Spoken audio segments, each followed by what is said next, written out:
मजबूरी का अमीर आरव। बिजनेस की दुनिया में हर इंसान का एक ही सपना होता है, ज़्यादा से ज़्यादा पैसा कमाना। लेकिन आरव मल्होत्रा अलग था, बहुत अलग। उसकी ज़िंदगी की सबसे बड़ी प्रॉब्लम ये थी कि वो अमीर बनना ही नहीं चाहता था। एक नॉर्मल सा लड़का, नॉर्मल सी ज़िंदगी, लेकिन एक दिन सब कुछ बदल गया। एक ऐसा मौका उसके सामने आया जहां उसने सोचा कि बस थोड़ा सा लॉस होगा और सब खत्म हो जाएगा। पर किस्मत को शायद मजाक पसंद था। जितना आरव पैसा खोना चाहता था, उतना ही पैसा उसके पास वापस आने लगा। लॉस प्रॉफिट बन गया, गलती सक्सेस बन गई, और देखते ही देखते एक ऐसा सफ़र शुरू हुआ जहां मजबूरी में एक आम लड़का करोड़पति बनने वाला था। ये कहानी है आरव मल्होत्रा की, मजबूरी का अमीर आरव। आप सुन रहे हैं fantasy novel world. Latest episodes के लिए चैनल को लाइक, सब्सक्राइब और कमेंट ज़रूर करें, और लेटेस्ट अपडेट्स के लिए हमारा टेलीग्राम चैनल ज्वाइन करें। Rocket fantasy novel premium subscription अब शुरू। हेडफोन फायर, आखिरकार इंतज़ार खत्म हुआ। आज से fantasy novel premium audio series का सब्सक्रिप्शन आधिकारिक रूप से शुरू हो चुका है। मनी, अब हर दिन मिलेगा आपको एक्सक्लूसिव प्रीमियम कंटेंट सिर्फ हमारे टेलीग्राम चैनल पर। मनी बैक सब्सक्रिप्शन प्लान, 1 महीना -149 रुपये, 3 महीने -399 रुपये, 6 महीने -749 रुपये, 1 साल -1299 रुपये। कैलेंडर, हर दिन नए एपिसोड टेलीग्राम चैनल पर। 1 शेड्यूल, स्मॉल डायमंड दिन 1 टैलेंट थीफ के एपिसोड। स्मॉल डायमंड दिन 2 मजबूरी का अमीर आरव के एपिसोड। स्मॉल डायमंड इसके बाद रोज़ाना बारी बारी से शफल फॉर्मेट, यानी हर दिन मिलेगा नया और ताज़ा कंटेंट। फायर स्पेशल अपडेट, अगर the divine beast era, job shift, rise of Pralay serpent और लॉर्ड ऑफ सेक्रेड वाटर को आप लोगों का ज़बरदस्त रिस्पॉन्स मिलता है, तो ये सीरीज़ भी बहुत जल्द प्रीमियम मेंबरशिप में जोड़ दी जाएंगी। मनी, न कोई देरी, न कोई इंतज़ार, सिर्फ दमदार और लगातार ऑडियो स्टोरी टेलिंग। सेल फोन विद एरो, तुरंत अपडेट और सब्सक्रिप्शन डिटेल्स के लिए हमारे fantasy novel world Telegram group पर मैसेज करें। मनी प्रीमियम मेंबर्स को मिलेगा सबसे पहले एक्सेस, रोज़ नए episode, high quality audio, exclusive content. अब वक्त है लेवल अप करने का। टक्कर, आज ही फैंटेसी नॉवेल प्रीमियम ज्वाइन करें और इस लेजेंडरी सफ़र का हिस्सा बनें। रॉकेट फायर, अध्याय 41, गेट पर ठेला और ऑर्डर्स की बारी बारी से बारिश। औद्योगिक पार्क इंडस्ट्रियल पार्क के मुख्य द्वार पर शाम का नज़ारा आज कुछ अलग था। आदित्य ने अपने बैंटो बॉक्स भोजन के डिब्बे पार्क के बाहर सड़क पर ले जाने के बजाय गेट के ठीक अंदर ही अपनी ट्रॉली खड़ी कर दी थी। वह जानता था कि जैसे ही फैक्ट्रियों की छुट्टी होगी, कर्मचारी सबसे पहले यहीं से गुजरेंगे। पार्क के अंदर ठेला लगाने की अनुमति पाना इतना आसान नहीं था, लेकिन आदित्य अब एक चतुर खिलाड़ी बन चुका था। उसने सुरक्षा गार्ड, सिक्योरिटी गार्ड को सिगरेट का एक पैकेट भेंट किया था और वादा किया था कि वह सिर्फ कुछ ही दिनों के लिए यहाँ ठेला लगाएगा। गार्ड मान गया। आदित्य ने गत्ते के डिब्बे के सामने एक कागज़ चिपका दिया जिस पर बड़े अक्षरों में लिखा था, शानदार घर जैसा भोजन, मात्र 15 रुपये। बेटा, ये कैसा खाना है जो तुम 15 रुपये में बेच रहे हो? क्या इसमें सोना मिलाया है? सुरक्षा गार्ड ने मजाक करते हुए पूछा। आदित्य ने मुस्कुराते हुए डिब्बे में से एक चावल का पैकेट और एक सब्जी का डिब्बा निकाला और गार्ड की ओर बढ़ा दिया। चाचा, ये हमारी कैंटीन का खाना है, एक बार खाकर तो देखिए, उंगलियां चाटते रह जाएंगे। नहीं नहीं, बहुत महंगा है, मैं अपना टिफ़िन लाया हूँ, गार्ड ने हाथ हिलाकर मना किया। अरे चाचा, आप भी क्या बात करते हैं? आपसे पैसे कौन मांग रहा है? आप बस खाकर देखिए, और जब लड़के काम से छूट कर आएं तो बस ज़रा तारीफ कर देना। आदित्य ने ज़बरदस्ती डिब्बा गार्ड के हाथ में थमा दिया। गार्ड ने जैसे ही डिब्बा खोला, उसकी आंखें फटी की फटी रह गई। एक डिब्बे में 2 तरह की सब्जियां थीं, एक तरफ मसालेदार रसीला मांस, ब्रेज्ड पोर्क, और दूसरी तरफ सोया सॉस वाले चिकन के टुकड़े। खुशबू तो लाजवाब थी ही, लेकिन मांस के टुकड़ों का साइज और मात्रा देखकर वह दंग रह गया। बाहर के ढाबों में 13 रुपये वाले बॉक्स में मुश्किल से 2-3 चर्बी वाले टुकड़े मिलते थे, लेकिन यहाँ तो कम से कम 10 बड़े और रसीले टुकड़े थे। भाई, ये 15 रुपये में तो बहुत सस्ता है। गार्ड ने एक टुकड़ा मुंह में डाला और उसका चेहरा खिल उठा। वह पास की सीढ़ी पर बैठ गया और बड़े चाव से खाने लगा। तभी दूर से एक शोर सुनाई दिया। फैक्ट्रियों की छुट्टी हो गई थी और कर्मचारियों का एक बड़ा हुजूम गेट की ओर बढ़ रहा था। ज़्यादातर लोग नज़र बचाकर निकल रहे थे, लेकिन तभी एक नौजवान रुका। भाई, क्या है खाने में? उसने आदित्य से पूछा। आदित्य जवाब देता उससे पहले ही सुरक्षा गार्ड बोल पड़ा, अरे राजू, देख मत, बस ले ले। मसालेदार मीट और चिकन है, स्वाद ऐसा कि 5 स्टार होटल भूल जाएगा। देख कितनी बोटी है, क्या तेरा चाचा तुझसे झूठ बोलेगा? गार्ड को खाते देख राजू का भरोसा बढ़ गया। ठीक है, एक पैकेट दे दो। आदित्य ने मुस्कुराते हुए कहा, दोस्त, हमारे पास 6 अलग अलग कॉम्बिनेशन हैं, कभी मसालेदार मीट, कभी फ्राइड टेंडरलोइन, कभी कोफ्ते, 4 जॉय मीट बॉल्स तो कभी पेकिंग सॉस वाले टुकड़े। हर डिब्बे में कोई भी 2 डिश हो सकती हैं, ये सरप्राइज है। अरे भाई, बस दे दो, बाहर का कचरा खाकर ऊब गया हूँ। राजू ने 15 रुपये आदित्य के हाथ पर रखे। उसने वहीं सीढ़ियों पर बैठकर खाना शुरू किया और उसके चेहरे के हाव भाव देखकर आसपास के और भी लोग रुकने लगे। अगले 20 मिनट के भीतर आदित्य के पास मौजूद सभी 32 डिब्बे और चावल के 38 पैकेट बिक गए। सीढ़ियों पर अब लोगों की एक लंबी कतार बैठी थी जो मजे से खाना खा रही थी। आदित्य ने खाली डिब्बे समेटे और ट्रॉली वापस कैंटीन की ओर ले गया। एक वक्त के खाने से उसे 471 रुपये की कमाई हुई। उसने मन ही मन हिसाब लगाया, अगर दोपहर और रात का मिलाकर बेचूं तो दिन के 900 रुपये, महीने के करीब 27,000 रुपये। भले ही यह आरव सर के लिए कुछ भी न हो, लेकिन कम से कम मैं कैंटीन के खर्चे में से कुछ तो बचा पा रहा हूँ। आरव सर ने मुझ पर भरोसा किया है, मुझे उनके लिए और भी बहुत कुछ करना है। आरव का सिरदर्द और ऑर्डर्स की बाढ़। समय बीतता गया और देखते ही देखते आधा महीना निकल गया। चांगफेंग क्लथिंग के ऑफिस में आरव अपना सिर पकड़कर बैठा था। उसके सामने परफॉर्मेंस रिपोर्ट पड़ी थी जिसे देखकर उसका बीपी बढ़ रहा था। एक और 2 लाख रुपये का ऑर्डर, क्या ये कभी खत्म नहीं होगा? पिछले 15 दिनों से सेल्स विभाग के तीनों नए लड़के आर्यन और उसके 2 साथी जैसे पागल हो गए थे। वे बारी बारी से ऑर्डर्स ला रहे थे। हालांकि ऑर्डर्स बहुत बड़े नहीं थे, कोई 1 लाख का, कोई 1.5 लाख का, लेकिन उनकी संख्या इतनी ज्यादा थी कि कुल मिलाकर वे अब तक 13 लाख रुपये से ज्यादा के ऑर्डर ला चुके थे। अकेले आर्यन ने 7 लाख के ऑर्डर हासिल किए थे। आरव को समझ नहीं आ रहा था कि ये कल के आए लड़के, जिन्हें सेल्स का सब भी नहीं पता था, इतनी जल्दी शिकार कैसे कर रहे हैं। एक ऑर्डर किस्मत हो सकता है, 2 ऑर्डर संयोग हो सकते हैं, लेकिन इतने सारे ऑर्डर्स, ये तो साजिश थी। क्या फिर से उसी पुराने खिलाड़ी विवेक का हाथ है? आरव के मन में शक का बीज पनपा। उसने खिड़की से बाहर देखा और अक्षरा को आवाज दी, अक्षरा, जरा देखो, अगर आर्यन और उसके साथी सेल्स विभाग में हैं तो उन्हें फौरन मेरे केबिन में बुलाओ। जी आरव सर, अक्षरा ने आज्ञा का पालन किया। कुछ ही देर बाद आर्यन अपने 2 साथियों के साथ केबिन में दाखिल हुआ। वह थोड़ा घबराया हुआ था क्योंकि यह पहली बार था जब आरव सर ने उसे सीधे बातचीत के लिए बुलाया था। आरव सर, आपने याद किया? आर्यन ने धीमी आवाज में पूछा। आरव ने उन्हें बैठने का इशारा किया और चेहरे पर एक नकली मुस्कान लाते हुए बोला, घबराओ मत, बैठो। मैं देख रहा हूं कि तुम लोग बहुत अच्छा काम कर रहे हो। इतने सारे ऑर्डर्स, क्या कोई नया जादुई कनेक्शन मिल गया है? आर्यन ने एक दूसरे को देखा और हिचकिचाते हुए कहा, सर, वह असल में हम बहुत मेहनत कर रहे हैं। आरव कुर्सी पर पीछे की ओर झुक गया। मेहनत? आर्यन, मैं भी इस दुनिया को जानता हूँ। तुम कल के आए लड़के हो, बिना किसी अनुभव के इतने ऑर्डर्स लाना नामुमकिन है। सच बताओ, क्या विवेक ने तुम्हारी मदद की है? आर्यन ने अपना सिर नीचा कर लिया। वह आरव सर से झूठ नहीं बोल सकता था, लेकिन वह अपने गुरु विवेक को मुसीबत में भी नहीं डालना चाहता था। आरव ताड़ गया, तो मेरा शक सही था। विवेक अब स्नोवी स्काई गेम्स में है, फिर भी वह यहाँ टांग अड़ा रहा है। मैंने उसे वहाँ इसलिए भेजा था ताकि वह यहाँ ऑर्डर लाना बंद करे, पर उसने तो चेलों की फौज खड़ी कर दी। आरव मन ही मन झल्ला रहा था। उसने सोचा था कि विवेक को हटाने से सेल्स गिर जाएगी, पर विवेक ने अपनी क्लाइंट लिस्ट आर्यन को सौंप दी थी। ये तो नेकी कर दरिया में डाल वाला हाल हो गया था। पैसे उड़ाने का नया कमीना प्लान। आरव ने गहरी सांस ली। उसे इन ऑर्डर्स से होने वाले मुनाफे को रोकना ही होगा, वरना सिस्टम सेटलमेंट के वक्त वह फिर से अमीर बन जाएगा। उसे कुछ ऐसा करना था जो कानूनी भी हो और जिसमें पैसा पानी की तरह बहे। तभी उसे याद आया, आन्या अक्सर कहती थी कि उसे स्पोर्ट्स बहुत पसंद है। आरव की आंखों में एक चमक आ गई। स्पोर्ट्स मीट, क्यों ना हम कंपनी के लिए एक भव्य स्पोर्ट्स इवेंट आयोजित करें। इसमें स्टेडियम का किराया, जर्सी का खर्चा, महंगे इनाम और खानपान, करोड़ों रुपये उड़ सकते हैं। उसने आर्यन की ओर देखा, जो अभी भी डरा हुआ खड़ा था। आर्यन, घबराओ मत, मैं तुम्हें डांट नहीं रहा हूँ। तुम लोग अच्छा काम कर रहे हो, लेकिन मुझे लगता है कि तुम लोग बहुत थक गए हो। काम का बहुत दबाव है ना? आर्यन हैरान रह गया। उसे लगा था कि सर ऑर्डर्स लाने के लिए उसे बोनस देंगे या डांटेंगे, पर यहाँ तो वे उसकी थकान की चिंता कर रहे थे। नहीं सर, हम तो ठीक हैं। नहीं, तुम ठीक नहीं हो, तुम्हारी आंखें लाल हैं। मैं एक ऐसा बॉस नहीं बनना चाहता जो अपने कर्मचारियों का खून चूसता है। इसलिए मैंने तय किया है कि अगले हफ्ते हम कोई काम नहीं करेंगे। पूरी कंपनी के लिए एक ग्रैंड स्पोर्ट्स वीक का आयोजन किया जाएगा। आरव ने घोषणा की। आर्यन और उसके साथी एक दूसरे का मुंह देखने लगे। काम बंद, और वो भी स्पोर्ट्स के लिए।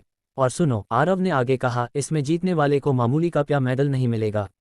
मैं इनाम में लेटेस्ट आईफोन, लैपटॉप और यहाँ तक कि नकद पुरस्कार कैश प्राइजेस भी दूंगा। और हाँ, इसमें भाग लेना अनिवार्य है। जो नहीं खेलेगा उसकी सैलरी काट ली जाएगी। आरव ने आखिरी लाइन इसलिए जोड़ी ताकि कोई काम पर रहने का बहाना न बनाए। आर्यन के चेहरे पर अब डर की जगह खुशी थी। सर, आप सचमुच दुनिया के सबसे अच्छे बॉस हैं। आदित्य का बचत बनाम आरव का खर्चा। उधर आदित्य अपनी ट्रॉली लेकर कैंटीन पहुंचा और गर्व से रामू चाचा को अपनी कमाई दिखाई। देखो चाचा, आज 471 रुपये कमाए।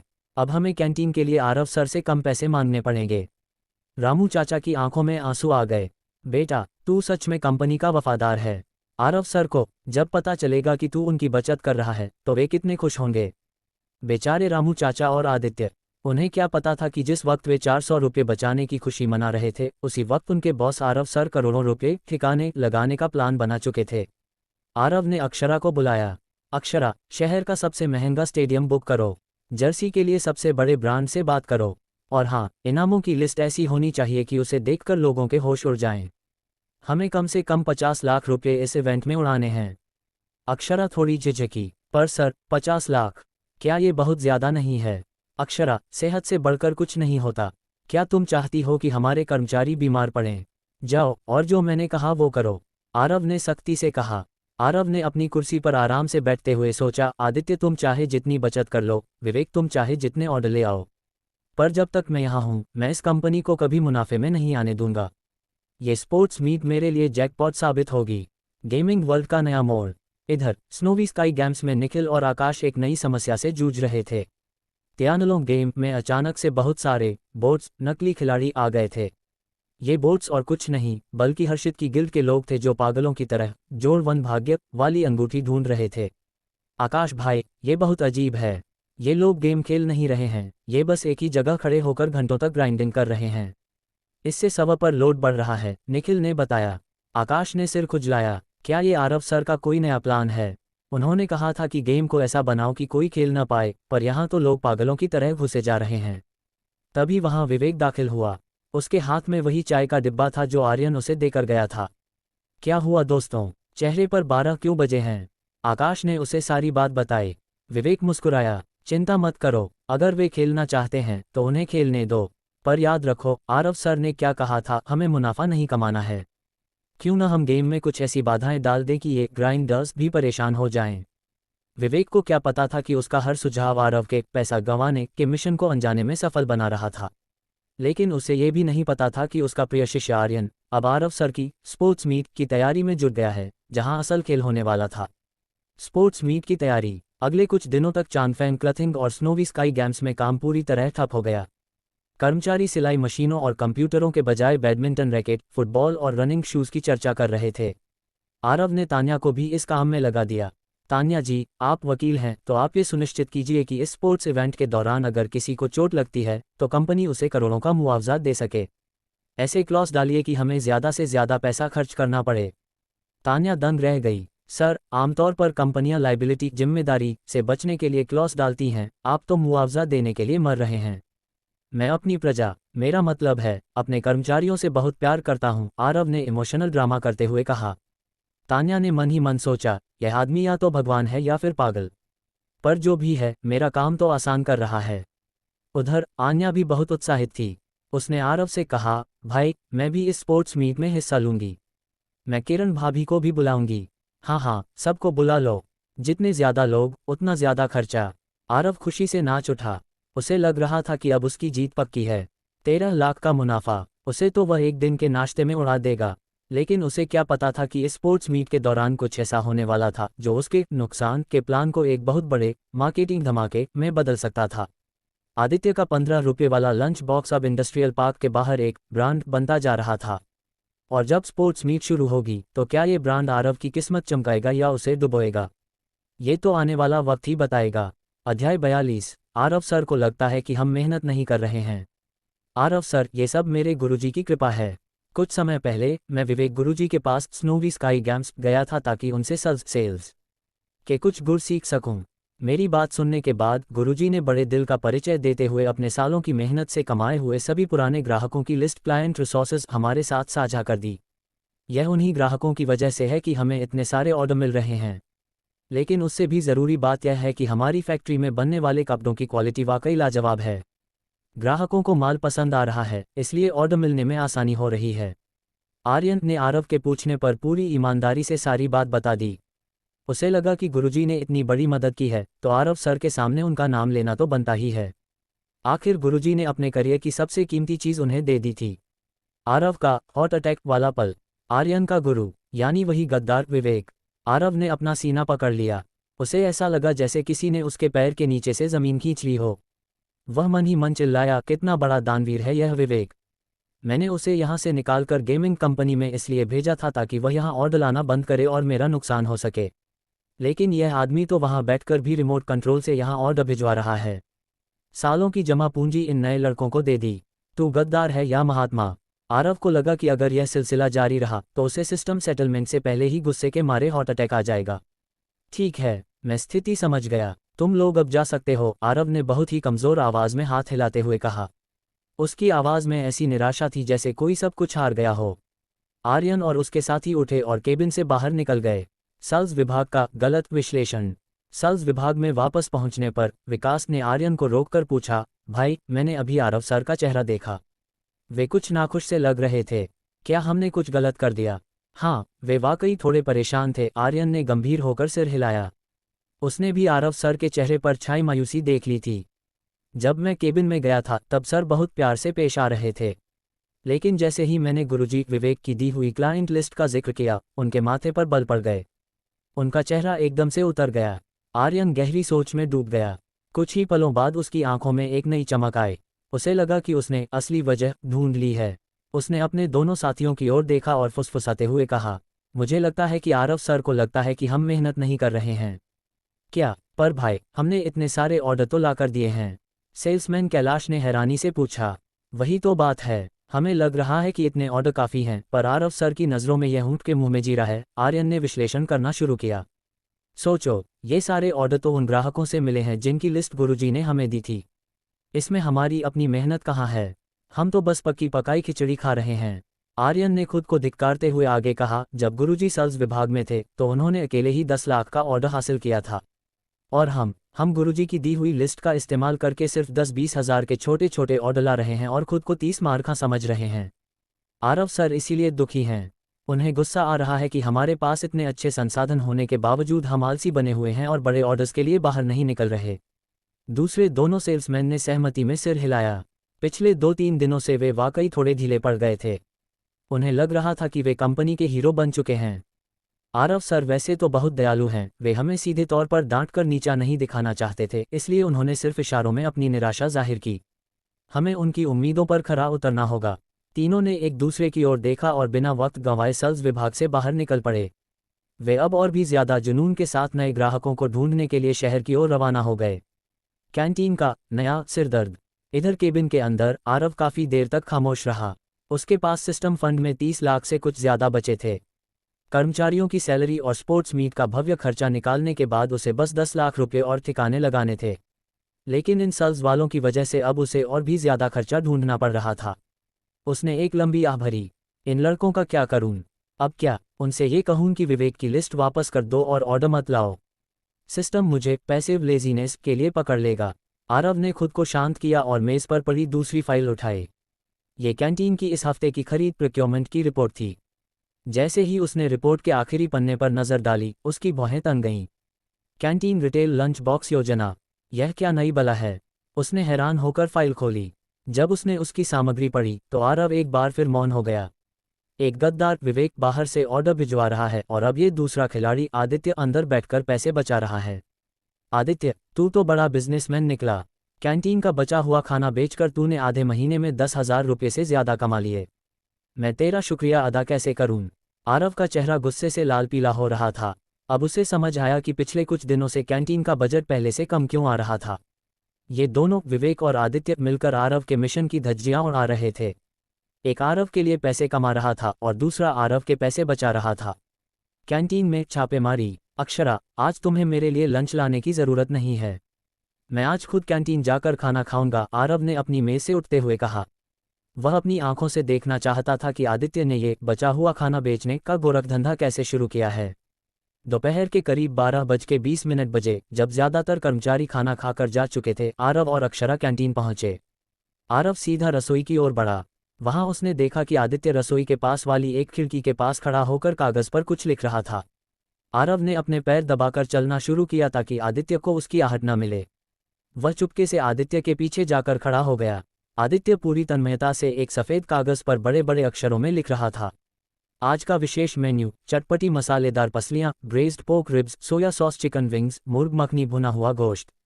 तभी रामू चाचा एक बड़ा गत्ते का डिब्बा उठाकर वहां आए। उन्होंने जैसे ही आदित्य के पीछे आरव सर को देखा, वे चौंक गए। आरव सर, आप यहाँ? आपका खाना तो मैंने अलग निकाल कर रखा है, मैं अभी लाता हूँ, रामू चाचा ने उत्साह से कहा। जल्दबाजी मत कीजिए चाचा, आरव ने हाथ से उन्हें रोकने का इशारा किया। उसकी नज़र अभी भी उस कागज़ पर थी जो आदित्य लिख रहा था। आदित्य ने रामू चाचा की आवाज़ सुनी और झटके से पीछे मुड़ा। अपने मालिक को अपने ठीक पीछे खड़ा देखकर वह सकपका गया। नमस्ते आरव सर। आरव ने वह सफ़ेद कागज़ उठाया और सपाट स्वर में पूछा, ये सब क्या है आदित्य? तुम यहाँ रेस्टोरेंट खोल रहे हो क्या? सर, असल में यह उन बाहरी कर्मचारियों के लिए है जो यहाँ लंच बॉक्स खरीदने आते हैं। वे इसे देखकर अपनी पसंद का बॉक्स चुन सकते हैं, आदित्य ने अपनी उपलब्धि बताते हुए कहा। बाहरी कर्मचारी? आरव ने अपनी आंखें सिकुड़ीं। जी सर, पहले हम गेट पर ठेला लगाते थे, पर वहाँ इतनी भीड़ होने लगी कि सिक्योरिटी गार्ड को दिक्कत होने लगी। हमारे लंच बॉक्स इतने लोकप्रिय हो गए हैं कि मैंने अब इसे कैंटीन की खिड़की से ही बेचना शुरू कर दिया है। रोज़ाना सिर्फ 20 से 40 डिब्बे बचते हैं और पहले आओ पहले पाओ के आधार पर वे मिनटों में बिक जाते हैं। यह अब हमारी कंपनी की एक स्थायी अतिरिक्त आय, एक्स्ट्रा इनकम बन गई है। मैंने इसकी पूरी योजना बनाकर आपको फाइल भी भेजी थी। आरव अभी आदित्य की बात पूरी तरह समझ भी नहीं पाया था कि तभी उसने देखा कि दूर से औद्योगिक पार्क की अन्य फैक्ट्रियों के दर्जनों कर्मचारी भागते हुए उनकी कैंटीन की ओर आ रहे थे। उनकी गति और उत्साह ऐसा था जैसे कोई सेल लगी हो। लंच बॉक्स की लूट। देखते ही देखते खिड़की के सामने एक लंबी लाइन लग गई। आदित्य भाई, आज मसालेदार पसलियां हैं क्या? कल खत्म हो गई थी, आज मैं सबसे पहले आया हूँ। एक कर्मचारी ने हाँफते हुए पूछा। हाँ भाई, आज सब कुछ है, पर जल्दी करो, स्टॉक कम है, आदित्य ने एक प्रोफेशनल सेल्समैन की तरह जवाब दिया। आरव ने देखा कि कर्मचारी खुशी खुशी 15 रुपये दे रहे थे और बदले में जो खाना उन्हें मिल रहा था उसकी खुशबू पूरे हॉल में फैल रही थी। ये खाना किसी भी शानदार रेस्टोरेंट के मुकाबले कहीं बेहतर था। आरव ने अक्षरा की ओर देखा। अक्षरा की आंखों में गर्व था। सर, देखिए आदित्य जी ने कितनी अच्छी पहल की है। इससे न केवल खाना बर्बाद होने से बच रहा है, बल्कि कंपनी को मुनाफा भी हो रहा है। मुनाफा, यही वह शब्द था जिससे आरव को नफरत थी। आरव ने मन ही मन हिसाब लगाया, अगर एक बॉक्स पर 15 रुपये मिल रहे हैं और रोज़ 40 बॉक्स बिक रहे हैं तो महीने के 18,000 रुपये। और ऊपर से इन लोगों ने मेरा 30,000 का कैंटीन बजट घटाकर 20,000 कर दिया है, यानी सीधा सीधा 28,000 रुपये का नुकसान। मेरे मिशन को। आरव का मन हुआ कि वह अभी चिल्लाकर इस बिक्री को रोक दे, पर वह ऐसा नहीं कर सकता था। उसे समझदार बॉस की छवि बनाए रखनी थी। आरव का जवाबी हमला। आरव ने एक गहरी सांस ली और आदित्य के कंधे पर हाथ रखा। आदित्य, तुम बहुत अच्छा काम कर रहे हो। वाकई, खाने की बर्बादी रोकना पुण्य का काम है। आदित्य का चेहरा गर्व से चमक उठा। धन्यवाद सर, मैं तो बस आपकी बचत करना चाहता था। आरव ने दांत पीसते हुए मुस्कुराया। लेकिन आदित्य, मुझे लगता है कि तुम बहुत थक जाते होगे। सुबह खरीदारी, फिर लॉजिस्टिक्स और अब ये लंच बॉक्स बेचना। ये तुम्हारे स्वास्थ्य के लिए ठीक नहीं है। नहीं सर, मुझे इसमें मज़ा आता है, आदित्य ने मासूमियत से कहा। नहीं, मज़ा अपनी जगह है, पर सेहत पहले है, आरव ने अपना असली पत्ता फेंका। मैंने तय किया है कि तुम अब अकेले ये सब नहीं करोगे। हमें इस लंच बॉक्स सेवा को और बेहतर बनाना होगा। आदित्य की आंखें चमक उठीं। कैसे सर? हम इन लंच बॉक्स को साधारण डिस्पोजेबल डिब्बों में नहीं बेचेंगे। आज से हम इको फ्रेंडली बायोडिग्रेडेबल प्रीमियम डिब्बे मंगवाएंगे। और हाँ, हर डिब्बे के साथ एक ताज़ा फल और एक प्रीमियम ब्रांड की पानी की बोतल मुफ्त दी जाएगी। आरव ने अपना मास्टर प्लान बताया। आदित्य और रामू चाचा दोनों हक्के बक्के रह गए। पर सर, उन डिब्बों की कीमत ही 10 रुपये से ज़्यादा है, और पानी की बोतल और फल मिलाकर तो लागत 20-25 रुपये पहुंच जाएगी। हम तो इसे 15 रुपये में बेच रहे हैं, हमें तो हर बॉक्स पर 10 रुपये का घाटा होगा। आरव ने अक्षरा की ओर देखकर शरारती मुस्कान दी। आदित्य, समाज सेवा और पर्यावरण की रक्षा में अगर थोड़ा नुकसान होता है तो वह नुकसान नहीं, निवेश इन्वेस्टमेंट है। हमारी कंपनी का नाम होगा गरीबों का मसीहा। जाओ और कल से यही नियम लागू करो। और हाँ, लंच बॉक्स की कीमत 15 रुपये ही रहेगी, उसे मत बढ़ाना। आरव को अंदर ही अंदर बहुत सुकून मिला। लो, अब बेचो जितने बॉक्स बेचने हैं। हर बॉक्स के साथ तुम मेरा पैसा ठिकाने लगाओगे। जितना ज़्यादा तुम बेचोगे उतना ज़्यादा मेरा नुकसान होगा। अब बचाओ पैसे। तान्या का नया उलझन भरा दिन। शाम को तान्या आरव के केबिन में आई। वह स्पोर्ट्स मीट की कानूनी कागजी कार्रवाई पूरी कर चुकी थी। आरव सर, स्पोर्ट्स मीट के सभी कॉन्ट्रैक्ट तैयार हैं। मैंने बीमा कंपनियों से भी बात कर ली है। लेकिन एक बात समझ नहीं आई। तान्या ने अपनी फाइल मेज पर रखी। क्या? आरव ने चाय की चुस्की लेते हुए पूछा। आपने कहा था कि अगर किसी कर्मचारी को खेलते वक्त मामूली खरोंच भी आती है तो कंपनी उसे 50,000 रुपये का मेडिकल अलाउंस देगी। सर, ये तो इंश्योरेंस फ्रॉड जैसा लग रहा है। कोई भी जानबूझकर खुद को चोट पहुंचा सकता है। आरव ने गंभीरता से कहा, तान्या जी, आप दुनिया को बहुत शक की नज़रों से देखती हैं। मेरे कर्मचारी बहुत ईमानदार हैं। मैं बस ये चाहता हूं कि उन्हें एहसास हो कि उनकी सुरक्षा मेरे लिए सर्वोपरि है। तान्या ने गहरी सांस ली। वह पिछले कई सालों से बड़े बड़े कॉर्पोरेट घरानों के लिए काम कर रही थी, जहां एक एक पैसे के लिए मुकदमे लड़े जाते थे। और यहाँ एक आदमी था जो पैसे लुटाने के बहाने ढूंढ रहा था। ठीक है सर, जैसी आपकी इच्छा। वैसे आपकी बहन आन्या जी ने मुझसे पूछा था कि क्या वे स्पोर्ट्स मीट में रिफ्रेशमेंट का जिम्मा संभाल सकती हैं। बिल्कुल, आन्या को कहो कि वह शहर के सबसे महंगे कैटरर को बुलाए। कोई भी जूस या स्नैक मामूली नहीं होना चाहिए। हर चीज़ इम्पोर्टेड होनी चाहिए। आरव ने एक और खर्चा जोड़ दिया, सेल्स टीम का रिटर्न। दिन खत्म होने को था, तभी आर्यन और उसके दो साथी ऑफिस में वापस लौटे। वे पसीने से तरबतर थे, लेकिन उनके चेहरे पर एक अजीब सी जीत की भावना थी। वे सीधे आरव के केबिन में गए। सर, आर्यन ने जोर से कहा। आरव चौंक गया। क्या हुआ? तुम लोग अभी तक घर नहीं गए? सर, हमें आपकी बात समझ आ गई। हमें लगा था कि हम बहुत काम कर रहे हैं, पर आज हमें एहसास हुआ कि हम कितने पीछे हैं। आर्यन ने एक नई फाइल मेज पर पटक दी। आरव का दिल धड़कने लगा। यह क्या है? सर, ये 50 लाख रुपये का टेंडर है। हमने आज पूरा दिन शहर के सबसे बड़े स्कूल यूनिफॉर्म सप्लाई के साथ बिताया।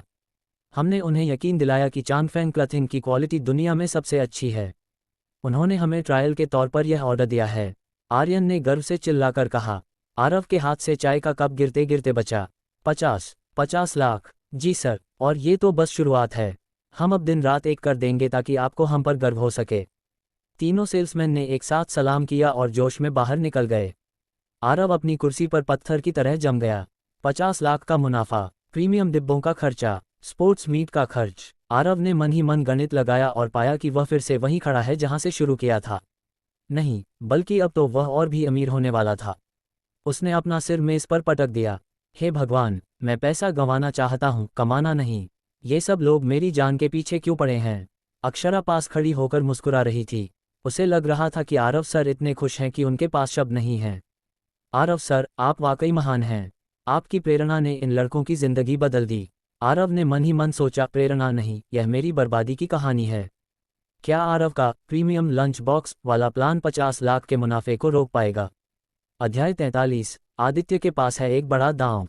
आरव अपनी जगह पर जड़ खड़ा था। उसकी आंखों के सामने औद्योगिक पार्क, इंडस्ट्रियल पार्क के दर्जनों कर्मचारी किसी जंगली रेले की तरह उसकी कैंटीन की ओर दौड़े आ रहे थे। उसे एक पल के लिए डर लगा कि कहीं ये लोग भूख के मारे उसकी कैंटीन की दीवारें ही न गिरा दें। खिड़की पर तैनात आदित्य ने भीड़ को आते देखा और तुरंत पीछे मुड़कर रामू चाचा को आवाज दी। रामू चाचा, जल्दी, क्या डिब्बे तैयार हैं? वे लोग आ गए। हाँ बेटा, सब गत्ते के डिब्बों में पैक हैं। कुल 31 डिब्बे सब्जी मीट के हैं और 36 डिब्बे चावल के। रामू चाचा ने फुर्ती से जवाब दिया और भारी डिब्बों को काउंटर पर लाकर रख दिया। अभी डिब्बे रखे ही गए थे कि एक नौजवान दौड़ता हुआ आया। उसने काउंटर पर नोटों की गड्डी पटकी और चिल्लाया, आदित्य भाई, मुझे 10 पैकेट दे दो। आदित्य ने मेज से पैसे उठाए और गिने, पूरे 150 रुपये।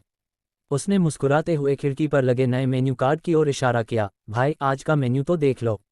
मेन्यू देखने की ज़रूरत नहीं है भाई, तुम्हारी कैंटीन में ऐसी कोई चीज़ नहीं बनती जो लाजवाब ना हो। नौजवान ने बड़ी बेशर्मी से तारीफ की। आदित्य और रामू चाचा ने मिलकर फटाफट 10 बॉक्स चावल और 10 बॉक्स सब्जी उस नौजवान के थैले में भर दिए। लेकिन इससे पहले कि वह वहां से हट पाता, पीछे से लोगों का एक सैलाब उमड़ पड़ा। हर हाथ में पैसे थे और हर गला चिल्ला रहा था, मुझे 2 पैकेट। अरे भाई, मैं पहले आया था, मुझे 3 दो। धक्का मत मारो। आदित्य भाई, मुझे पहचानो, मैं वही हूँ जिसने कल भी लिया था। 5 पैकेट निकालो। करीब 5-7 मिनट तक वहां जबरदस्त अफरा तफरी मची रही। आरव पीछे खड़ा होकर यह सारा तमाशा देख रहा था। उसे अपनी आंखों पर यकीन नहीं हो रहा था। क्या उसकी कैंटीन का बचा हुआ खाना इतना मशहूर हो गया है? जैसे ही आखिरी डिब्बा बिका, आदित्य ने खाली गत्ते को एक तरफ फेंका और खिड़की के बाहर खड़ी भीड़ से चिल्लाकर कहा, सब खत्म। अब जो भी बचा है रात के खाने के बाद मिलेगा। तब तक के लिए टाटा। इसके साथ ही उसने धड़ाम से खिड़की बंद कर दी। बाहर खड़े लोग मायूस होकर अपनी अपनी फैक्ट्रियों की ओर लौटने लगे। आरव का मुनाफा वाला डर।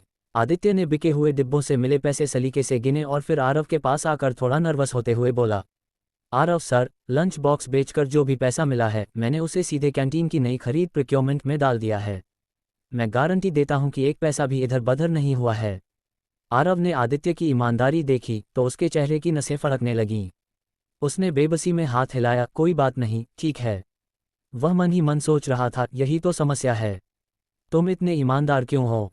जिस रफ्तार से ये डिब्बे बिके हैं, अगर मैंने इसे एक असली रेस्टोरेंट में बदल दिया तो ये लोग मुझे अरबपति बनाकर छोड़ेंगे। शुक्र है कि यह सिर्फ बचा हुआ खाना है। आरव एक डाइनिंग टेबल पर बैठ गया। रामू चाचा ने तुरंत उसके लिए अलग से रखा हुआ ताज़ा खाना लाकर टेबल पर सजा दिया।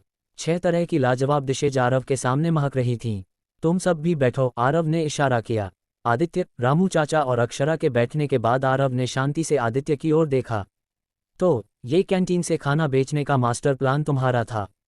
जी सर, लेकिन इसमें रामू चाचा का योगदान भी बहुत बड़ा है। उनके बिना ये स्वाद मुमकिन नहीं था। आदित्य ने वफादारी निभाते हुए चाचा को भी लपेट लिया। आरव ने फीकी मुस्कान दी। ये दोनों ही मुझे चैन से नहीं रहने देंगे। इससे पहले कि आरव कुछ कहता, आदित्य उत्साह में बोल पड़ा, सर, मैंने पिछले कुछ दिनों से हिसाब लगाया है। जिस तरह से लोग हमारे खाने के दीवाने हैं, हम रोज़ाना 200 डिब्बे आराम से बेच सकते हैं। आरव का निवाला उसके मुंह के पास ही रुक गया। मैंने सोचा है कि क्यों न रामू चाचा और उनकी टीम रोज़ाना 200 अतिरिक्त एक्स्ट्रा डिब्बे बनाए।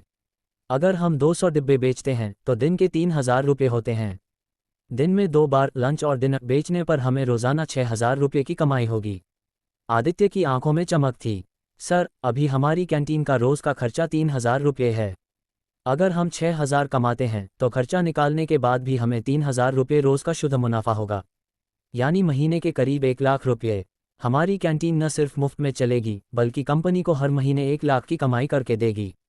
आदित्य ने आरव के चेहरे की ओर देखा। उसे लगा कि आरव सर उसे गले लगा लेंगे। आरव ने धीरे से अपने हाथ के चम्मच को मेज़ पर रख दिया। उसकी भूख मर चुकी थी। 1 लाख महीना, यानी साल के 12 लाख। ऊपर से मेरा 50 लाख का नया टेंडर। यह आदित्य तो मेरा मिशन ही चौपट कर देगा। आरव ने गहरी सांस ली और खुद को शांत किया। उसे इस मुनाफे वाले बम को फटने से पहले ही डिफ्यूज करना था। आरव का जवाबी प्रहार, सिद्धांत का खेल। आरव ने बड़ी गंभीरता से आदित्य की ओर देखा। आदित्य, मैं तुम्हारी भावना समझता हूँ। तुम कंपनी के लिए पैसा कमाना चाहते हो, यह अच्छी बात है। लेकिन क्या तुमने दूसरों के बारे में सोचा? अगर तुम 200 अतिरिक्त डिब्बे बनाओगे तो उस काम का बोझ किस पर पड़ेगा? रामू चाचा और उनके साथियों पर, है ना? उसने रामू चाचा की ओर मुड़कर कहा, क्या ये नाइंसाफी नहीं है? कंपनी पैसा कमाए और मेरे कर्मचारी कोल्हू के बैल की तरह पिसें। रामू चाचा ने तुरंत हाथ जोड़कर कहा, नहीं सर, हमें कोई दिक्कत नहीं है। सच कहूं तो होटल के किचन में काम करना इससे कहीं ज़्यादा थकाऊ होता था। यहाँ तो हम मज़े में काम करते हैं। हम थोड़ा और व्यस्त हो जाएंगे तो कोई पहाड़ नहीं टूट पड़ेगा। आरव ने अपनी आंखें सिकुड़ीं। उसे लगा कि रामू चाचा को सुबह की दौड़ एक्सरसाइज से पर्याप्त थकान नहीं मिल रही है, तभी तो उनमें 200 डिब्बे बनाने का जोश बाकी है। नहीं, ये सिद्धांतों का मामला है। आरव ने सख्ती से मेज़ पर हाथ मारा। कैंटीन का मतलब कैंटीन है, रेस्टोरेंट नहीं। आपका काम सिर्फ कंपनी के कर्मचारियों के लिए खाना बनाना है। इसलिए उन 200 अतिरिक्त डिब्बों का ख्याल अपने दिमाग से निकाल दो। आदित्य और रामू चाचा के चेहरे उतर गए। आरव ने थोड़ा नर्म होते हुए आगे कहा, रही बात बचे हुए खाने की, तो उसे फेंकना वाकई पाप है। उसे तुम बेच सकते हो, उसमें मैं दखल नहीं दूंगा। लेकिन ये तुम्हारा मुख्य काम नहीं है। इसलिए मैं आज से एक नया नियम लागू कर रहा हूँ। आरव ने अक्षरा की ओर देखा। अक्षरा, नोट करो, इस महीने से कैंटीन के सभी मुख्य रसोइयों, हेड शेफ्स की सैलरी में 1000 रुपये की बढ़ोतरी की जाएगी। बाकी सहायक स्टाफ, मिसेलेनियस स्टाफ की सैलरी 500 रुपये बढ़ाई जाएगी। और हाँ, आदित्य को भी इस अतिरिक्त भाग दौड़ के लिए 1000 रुपये का रेज दिया जाए। आदित्य और चाचा हक्के बक्के रह गए। इसे अपना बोनस या मेहनत का फल समझो। मेरा मानना है कि अगर कर्मचारी कंपनी के लिए अतिरिक्त मेहनत कर रहा है तो उसका फायदा सीधे उसकी जेब में जाना चाहिए, कंपनी के खाते में नहीं। आरव ने बड़ी मासूमियत से अपना दांव चला। उसने मन ही मन सोचा, तुम मुनाफा कमाओगे तो मैं सैलरी बढ़ा दूंगा। कैंटीन में अभी 5 हेड शेफ, 6 हेल्पर और 2 सफाई कर्मचारी हैं, यानी महीने का करीब 10-12 हज़ार का अतिरिक्त खर्च। मुनाफा रोकने के लिए इतना काफ़ी नहीं है, मुझे कुछ और बड़ा करना होगा। नया, इको फ्रेंडली खर्चा। आरव ने अभी अपनी चाल खत्म नहीं की थी। और सुनो आदित्य, अब से हम उन प्लास्टिक के सस्ते डिब्बों में खाना नहीं बेचेंगे, वह पर्यावरण के लिए हानिकारक है। कल से हम इको फ्रेंडली प्रीमियम बायोडिग्रेडेबल डिब्बे मंगवाएंगे। साथ ही हर लंच बॉक्स के साथ एक ताज़ा फल और एक प्रीमियम ब्रांड की पानी की बोतल मुफ्त दी जाएगी। आदित्य की आंखें फटी की फटी रह गई। पर सर, वह डिब्बा ही 10 रुपये का आता है। फल और पानी की बोतल मिलाकर लागत 25 रुपये पहुंच जाएगी, और हम तो इसे 15 रुपये में बेच रहे हैं। हमें हर डिब्बे पर 10 रुपये का घाटा होगा। आरव मुस्कुराया। आदित्य, समाज और प्रकृति की रक्षा के लिए किया गया नुकसान असल में निवेश होता है। हम मुनाफा नहीं, नाम कमाना चाहते हैं। जाओ और यही करो। आरव को अब थोड़ा सुकून मिला। लो, अब बेचो 40 डिब्बे। हर डिब्बे पर मुझे 400 रुपये का घाटा होगा। जितना तुम बेचोगे उतना मेरा पैसा ठिकाने लगेगा। सेल्स टीम की भयानक कामयाबी। लंच के बाद आरव जैसे ही अपने केबिन में पहुंचा, वहां आर्यन और उसके 2 साथी पहले से ही खड़े थे। उनके चेहरों पर ऐसी चमक थी जैसे उन्होंने हिमालय फतह कर लिया हो। सर, एक बहुत बड़ी खबर है। आर्यन ने लगभग चिल्लाते हुए एक फाइल मेज पर रखी। आरव को घबराहट होने लगी। अब क्या हुआ? क्या कोई और ऑर्डर आया है? सर, 50 लाख का टेंडर तो सिर्फ शुरुआत थी। आज हमने शहर के सबसे बड़े सरकारी अस्पताल और पुलिस मुख्यालय की कैंटीन के लिए कपड़ों यूनिफॉर्म्स की सप्लाई का कॉन्ट्रैक्ट लगभग पक्का कर लिया है। वे लोग हमारी फैक्ट्री का दौरा करने आ रहे हैं।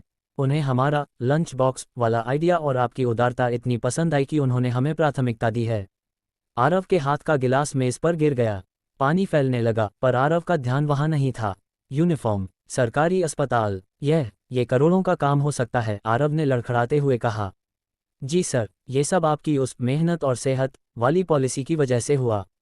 सरकारी अफसर इस बात से बहुत प्रभावित हुए कि एक बॉस अपने कर्मचारियों के लिए स्पोर्ट्स मीट और हेल्थ बोनस देता है। उन्होंने कहा कि ऐसी एथिकल कंपनी के साथ काम करना उनके लिए गर्व की बात होगी। आर्यन ने जोश में कहा। आरव ने अपना चेहरा दोनों हाथों से ढक लिया। हे भगवान, मैं पैसा गंवाने के लिए स्पोर्ट्स मीट कर रहा हूं और ये लोग उसे एथिकल बिजनेस समझकर मुझे और भी बड़े कॉन्ट्रैक्ट दे रहे हैं।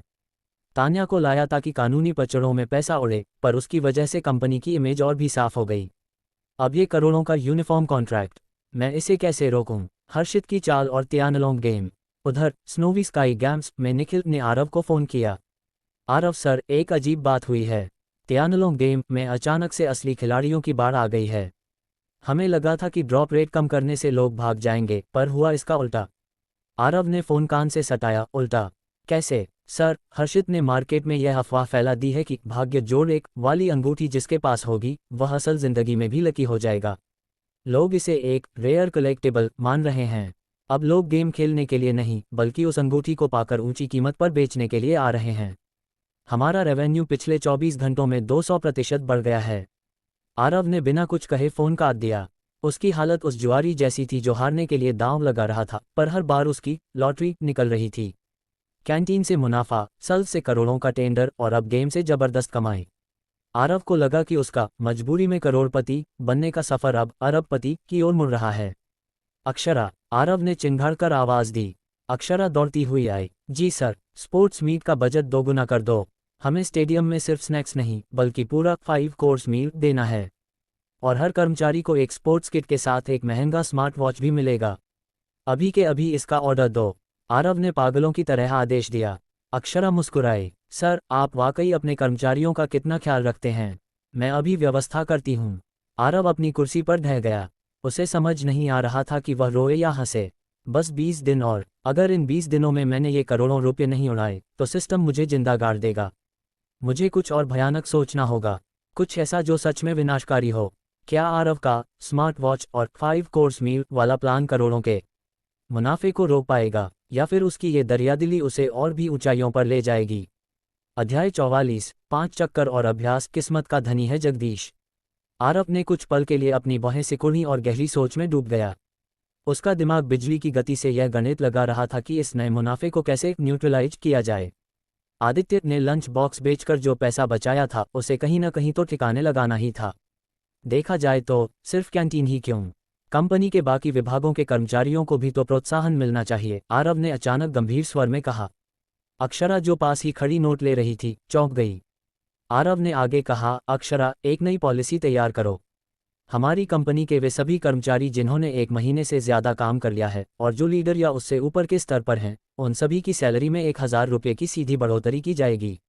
बाकी जितने भी ज़मीनी स्तर के कर्मचारी ग्रासरूट्स एम्प्लॉइज़ हैं, उनकी सैलरी में 500 रुपये का इजाफा होगा।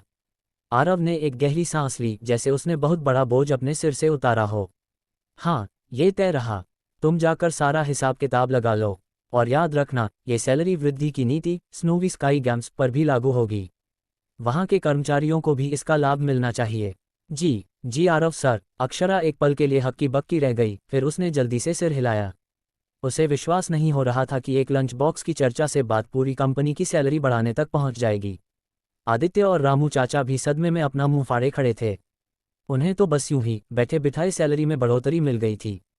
आमतौर पर अच्छी कंपनियों में भी साल में एक बार सैलरी बढ़ती है, लेकिन आरव सर के यहाँ तो अभी 1 महीना भी नहीं हुआ था और इंक्रीमेंट का दौर शुरू हो गया था।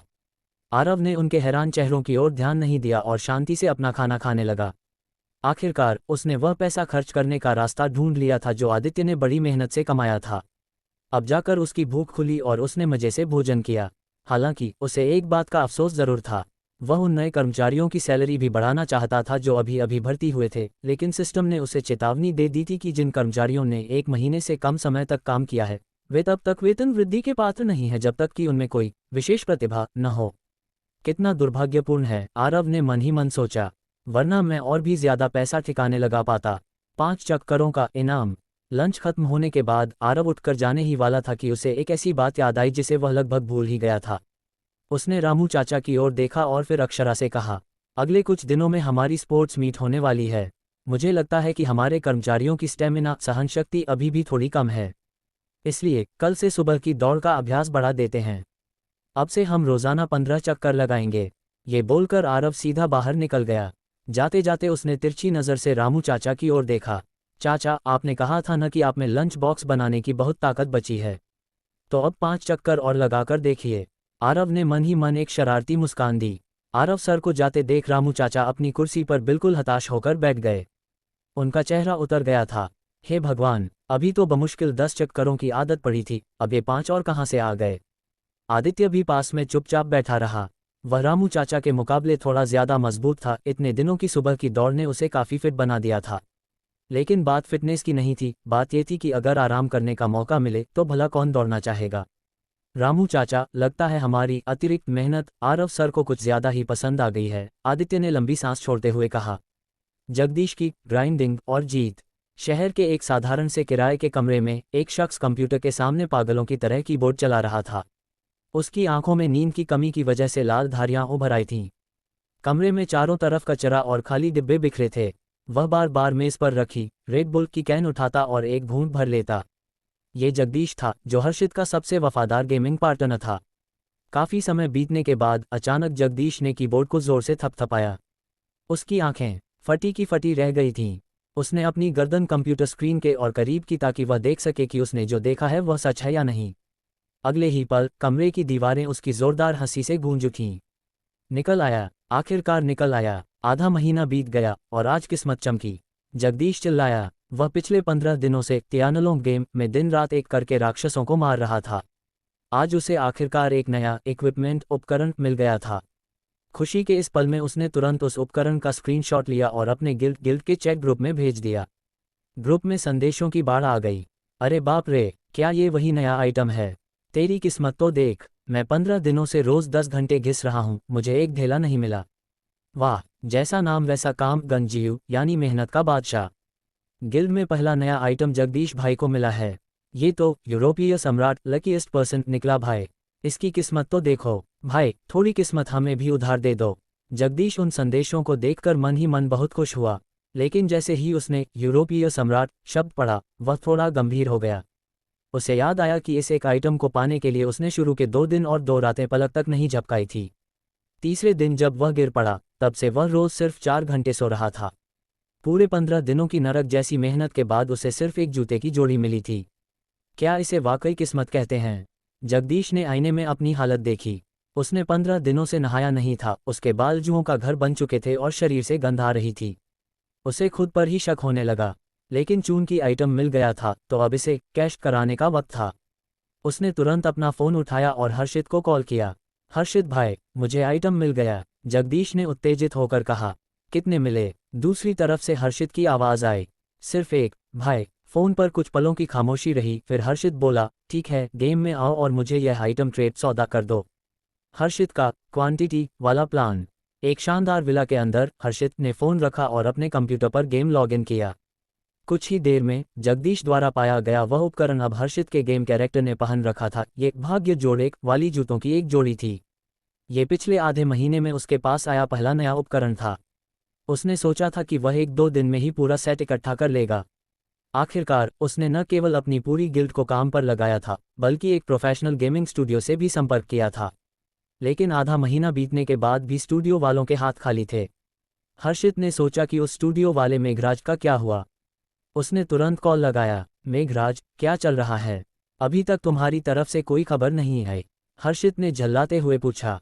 हर्षित भाई, मैं बस आपको फ़ोन करने ही वाला था, मेघराज की आवाज़ में हताशा थी। मैं माफ़ी चाहता हूँ, लेकिन मैं ये काम आगे नहीं कर पाऊंगा। क्यों? क्या पैसों की कमी है? भाई, बात पैसों की है ही नहीं। समस्या यह है कि इस गेम में आइटम्स के गिरने की दर, ड्रॉप रेट इतनी घटिया है कि मेरी पूरी टीम 5 दिनों तक पागलों की तरह ग्राइंड करती रही, पर एक भी सुई तक नहीं गिरी।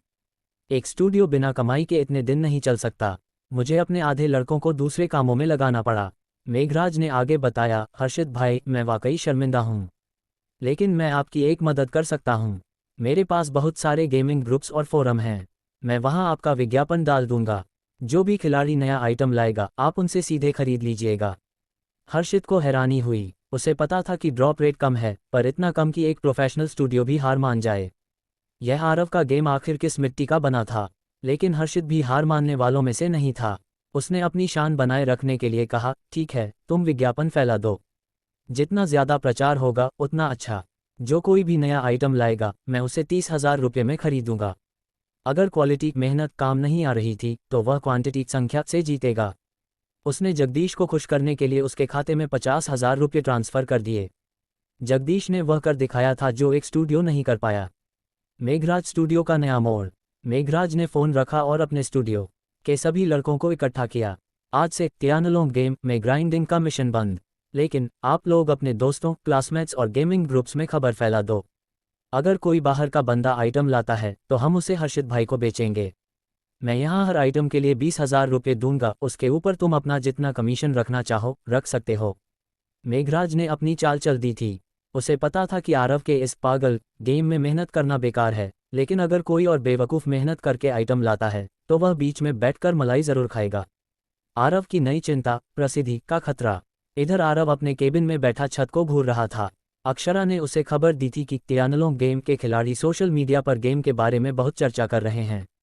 वे इसे दुनिया का सबसे कठिन गेम कह रहे थे, जहां एक साधारण जूते की जोड़ी की कीमत 30,000 रुपये तक पहुंच गई थी। अक्षरा, ये तो अच्छी बात नहीं है, आरव ने चिंतित होकर कहा। अगर लोग इसे कठिन मानकर और ज़्यादा खेलने लगे, तो मेरा गेम प्रसिद्ध हो जाएगा। मुझे तो इसे फ्लॉप करना था। तभी विवेक का फ़ोन आया। आरव सर, एक खुशखबरी है। हमारे गेम की डाउनलोड संख्या अचानक बढ़ गई है। लोग गेम की कठिनाई को एक चैलेंज की तरह ले रहे हैं। कई बड़े यूट्यूबर्स ने इस पर वीडियो बनाना शुरू कर दिया है कि क्या आप त्यानलोंग में कोई आइटम ढूंढ सकते हैं। आरव का माथा ठनक गया। चैलेंज? ये लोग पागल हैं क्या? जो चीज़ नहीं मिल रही, उसके पीछे और भाग रहे हैं। उसने फ़ोन काट दिया और गुस्से में अपनी मेज़ पर हाथ मारा। अक्षरा, कल की स्पोर्ट्स मीट की तैयारियों में कोई कमी नहीं रहनी चाहिए। और सुनो, मैंने सुना है कि पास के शहर में एक बहुत बड़ा एडवेंचर पार्क है। हम स्पोर्ट्स मीट के बाद अपने सभी कर्मचारियों को वहाँ वीकेंड ट्रिप पर ले जाएंगे। सारा खर्चा कंपनी का होगा, होटल, खाना, शराब, सब कुछ। अक्षरा ने मुस्कुराते हुए कहा, सर, आप वाकई दरियादिल हैं। लेकिन कल की स्पोर्ट्स मीट में एक छोटा सा सरप्राइज है। आपकी बहन आन्या और किरण भाभी ने मिलकर एक विशेष चीयरलीडिंग और कैटरिंग टीम तैयार की है। आरव को लगा कि अब चीज़ें उसके नियंत्रण से बाहर जा रही हैं। आन्या और किरण, ये दोनों यहाँ क्या गुल खिलाने वाली हैं? मुझे बस पैसे उड़ाने हैं और ये सब इसे एक उत्सव बना रहे हैं। कल का दिन आरव के लिए निर्णायक होने वाला था। या तो वह करोड़ों रुपये उड़ाकर अपनी सिस्टम वेल्थ कम कर लेगा, या फिर यह स्पोर्ट्स मीट उसके लिए एक नया मार्केटिंग सिरदर्द बन जाएगी। क्या आरव की स्पोर्ट्स मीट उसे गरीबी की ओर ले जाएगी, या फिर त्यानलोंग की बढ़ती लोकप्रियता उसे और भी अमीर बना देगी? अध्याय 45 सिस्टम की खाल उतारना, taking advantage of the system. Meghraj ने अपने कंप्यूटर पर एक संदेश टाइप किया और उसे उन सभी गेमिंग ग्रुप्स, स्टूडियो नेटवर्क्स और उन व्यक्तिगत गोल्ड फॉर्मर्स जो गेम में आइटम बेचकर पैसा कमाते हैं को बल्क में भेज दिया जिन्हें वह जानता था। इसके बाद उसने कुछ लोकप्रिय ऑनलाइन गेमिंग फोरम्स और सोशल मीडिया ग्रुप्स पर भी वही जानकारी डाल दी। सारा काम खत्म करने के बाद मेघराज अपनी कुर्सी पर पीछे की ओर झुक गया। उसके चेहरे पर दुख के भाव थे। असल में वह इस पूरे ऑर्डर को अपने पास रखना चाहता था ताकि सारा मुनाफा उसका हो। लेकिन अफसोस, नए उपकरणों इक्विपमेंट्स के गिरने की दर ड्रॉप रेट इतनी कम थी कि उसकी अपनी टीम कुछ नहीं कर पाए। अब उसके पास केवल यही रास्ता बचा था कि वह खबर फैलाए और बीच में अपना कमीशन खाकर कुछ पैसे कमाए। लेकिन वह सोच में पड़ गया कि टियानलोंग गेम अचानक इतना कैसे बदल गया। क्या पहले इसमें आइटम लकी ड्रॉ से नहीं मिलते थे? उसे याद आया कि 2 साल पहले ये गेम बहुत मशहूर था, लेकिन फिर किसी बेवकूफ़ गेम प्लानर ने इसे पूरी तरह पे टू विन, पैसे दो और जीतो बना दिया था। उस समय जिसके पास पैसा था वह दूसरों से कहीं ज़्यादा शक्तिशाली हो जाता था। इस वजह से गरीब खिलाड़ियों का अनुभव इतना खराब हुआ कि लगभग सबने गेम छोड़ दिया। जब आम खिलाड़ी कम हुए तो अमीर खिलाड़ियों ने भी दूसरे गेम्स का रुख कर लिया। गेम में सिर्फ कुछ अनजान नए खिलाड़ी और भूले भटके पुराने लोग ही रह गए थे। इसे देखते हुए लगता है कि टियानलोंग के डेवलपर्स इस बार कोई बहुत बड़ा सुधार कर रहे हैं, मेघराज ने सोचा। उसे लगा कि उसे इस गेम पर अब ज़्यादा ध्यान देना चाहिए, शायद ये फिर से अपनी पुरानी ऊंचाइयों को छू ले। जगदीश का जुनून। उधर शहर के उस छोटे से कमरे में जगदीश नहाकर बाहर निकला। पिछले कई दिनों से लगातार स्क्रीन के सामने बैठने की वजह से वह बुरी तरह थक गया था। उसने सोचा था कि आज रात वह जमकर सोएगा और कल सुबह से फिर अपनी लड़ाई शुरू करेगा। लेकिन जैसे ही उसने अपना फ़ोन उठाया और हर्षित द्वारा भेजे गए 50,000 रुपये देखे, वह सन्न रह गया। उसे उम्मीद थी कि 20,000 मिलेंगे, लेकिन यहाँ तो सीधे 50,000 थे। क्या हर्षित भाई ने गलती से ज़्यादा पैसे भेज दिए? उलझन में उसने एक मैसेज भेजकर पूछा। जल्द ही उसे कुछ जवाब मिले जिन्हें पढ़कर जगदीश की नींद उड़ गई और रगों में बिजली दौड़ने लगी। हर्षित ने वादा किया था कि आगे जो भी नए आइटम वह सबसे पहले ढूंढेगा उनमें से हर एक के लिए उसे 50,000 रुपये दिए जाएंगे। अब भला कौन सोएगा? मैं तो पागलों की तरह ग्राइंड करूंगा। जगदीश ने फौरन कपड़े पहने, नीचे सुपरमार्केट गया और रेड बुल का पूरा क्रेट खरीद लाया। उसने केन फ्रिज में रखे और तुरंत कंप्यूटर के सामने बैठ गया। उसके लिए अब सोना हराम था। आरव का master plan. Changfeng clothing factory में आरव अपने ऑफिस लौट आया और स्पोर्ट्स डे की योजना पर काम करने लगा। आज सोमवार था और उसने शुक्रवार का दिन खेलकूद के लिए चुना था। आरव के मन में एक स्पष्ट नियम था, कर्मचारियों की शनिवार और रविवार की छुट्टी से छेड़छाड़ नहीं की जा सकती। अगर आप किसी कर्मचारी की छुट्टी के दिन कल्याणकारी गतिविधि, वेलफेयर एक्टिविटी रखते हैं तो वह कल्याण नहीं, शोषण है। साथ ही शुक्रवार को खेलकूद रखने का मतलब था कि फैक्ट्री में उत्पादन रुक जाएगा। एक तीर से दो शिकार, आरव ने मुस्कुराते हुए सोचा। उसने फौरन अक्षरा को बुलाया। अक्षरा, इस शुक्रवार को हमारे कर्मचारियों का स्पोर्ट्स डे होगा। एक शानदार स्टेडियम किराए पर लो। बैनर, प्रॉप्स और अच्छे स्पोर्ट्सवियर खेल के कपड़े तैयार करो। पैसे खर्च करने से बिल्कुल मत डरना। एक बार पूरा प्लान बन जाए तो मुझे दिखाना। जी आरव सर, अक्षरा ने जवाब दिया। स्पोर्ट्स डे का इंतज़ार करते हुए आरव का दिमाग फिर से दौड़ने लगा। केवल स्टेडियम किराए पर लेने से तो ज़्यादा पैसा खर्च नहीं होगा। असली खर्चा तो इनामों, प्राइजेस में छुपा था। और जितना ज़्यादा पैसा खर्च होगा, सिस्टम उतना ही कम मुनाफा दर्ज करेगा। मनोरंजन तो बहाना है, असली मकसद तो पैसा लुटाना है। अब स्नोवी स्काई और चांगफेंग क्लॉथिंग को मिलाकर उसके पास 80 से ज़्यादा कर्मचारी थे। अगर मैं 80-90 इनाम रखूं तो ये गलत नहीं माना जाएगा, है ना? ये सोचकर आरव ने एक शॉपिंग ऐप खोली और इनाम चुनने लगा। अंत में उसने अपनी लिस्ट फाइनल की। 15 mobile phone, 15 tablet computer, 15 laptop, 10 smart washing machine, 10 refrigerator, 10 air conditioner, 10 television. उसने कुल कीमत देखी, 3.8 लाख रुपये। आरव ने माथे पर बल देते हुए स्क्रीन को देखा। इतना कम, सिर्फ 3.25 लाख। यह उसकी उम्मीदों से बहुत कम था। उसने सिस्टम की शर्तों को जांचा था। वर्तमान कंपनी के आकार के हिसाब से एक स्पोर्ट्स डे का बजट 10 लाख रुपये तक हो सकता था, और इसे हर तिमाही में केवल एक बार ही आयोजित किया जा सकता था। अगर सीमा 10 लाख है तो मुझे इसके जितना करीब हो सके उतना पहुंचना चाहिए। थोड़ी देर सोचने के बाद उसने इनामों की संख्या दोगुनी कर दी। अब 85 के बजाय 170 इनाम हो गए। कुल बिल 3.8 लाख से बढ़कर 7.6 लाख रुपये से ऊपर पहुंच गया। अब जाकर आरव के चेहरे पर संतोष की चमक आई। लेकिन 170 इनामों को 80 लोगों में कैसे बांटा जाए? औसत रूप से हर कर्मचारी को 2 इनाम मिल रहे थे। उसने एक पॉइंट सिस्टम बनाया, हर खेल में 2 राउंड होंगे। हर राउंड में 10 लोग भाग लेंगे। पहले स्थान वाले को 10 पॉइंट, दूसरे को 9 और आखिरी वाले को 1 पॉइंट। अंत में जिसके पास सबसे ज़्यादा पॉइंट होंगे उसे अपनी पसंद का इनाम चुनने का पहला हक मिलेगा। हर कोई अधिकतम 2 इनाम चुन सकता है। आरव ने सोचा, इससे सब खुश रहेंगे, सब भाग लेंगे और मेरा पैसा भी ठिकाने लगेगा। सिस्टम से अपनी जेब भरना। अचानक आरव की आंखों में एक शरारती चमक आई। एक विचार बिजली की तरह उसके दिमाग में कौंधा। कर्मचारी स्पोर्ट्स डे मना रहे हैं और मैं इस कंपनी का बॉस होने के नाते भी तो कंपनी का एक सदस्य ही हूँ। तो क्या मेरा इस खेलकूद प्रतियोगिता में भाग लेना गलत होगा? बिल्कुल नहीं। और अगर मैं भाग लेकर गलती से जीत जाऊं या कम से कम 2 इनाम हासिल कर लूं तो क्या सिस्टम मुझे रोकेगा? उसने सावधानी से सिस्टम के नियमों को टटोला। उसे सुखद आश्चर्य हुआ कि सिस्टम ने इसे उल्लंघन नहीं माना। आरव की आंखों में लगभग आंसू आ गए। ये कमबख्त सिस्टम आखिरकार इंसानों जैसा व्यवहार कर रहा है। अब जब वह खुद भाग ले सकता था तो उसे इस इवेंट को बहुत सावधानी से डिज़ाइन करना था। पॉइंट सिस्टम के हिसाब से अगर वह किसी एक खेल में आखिरी नंबर पर भी आता है और उसे सिर्फ 1 पॉइंट मिलता है, तब भी वह 2 इनामों का हकदार होगा। आरव को पहले नंबर पर आने की कोई चाहत नहीं थी।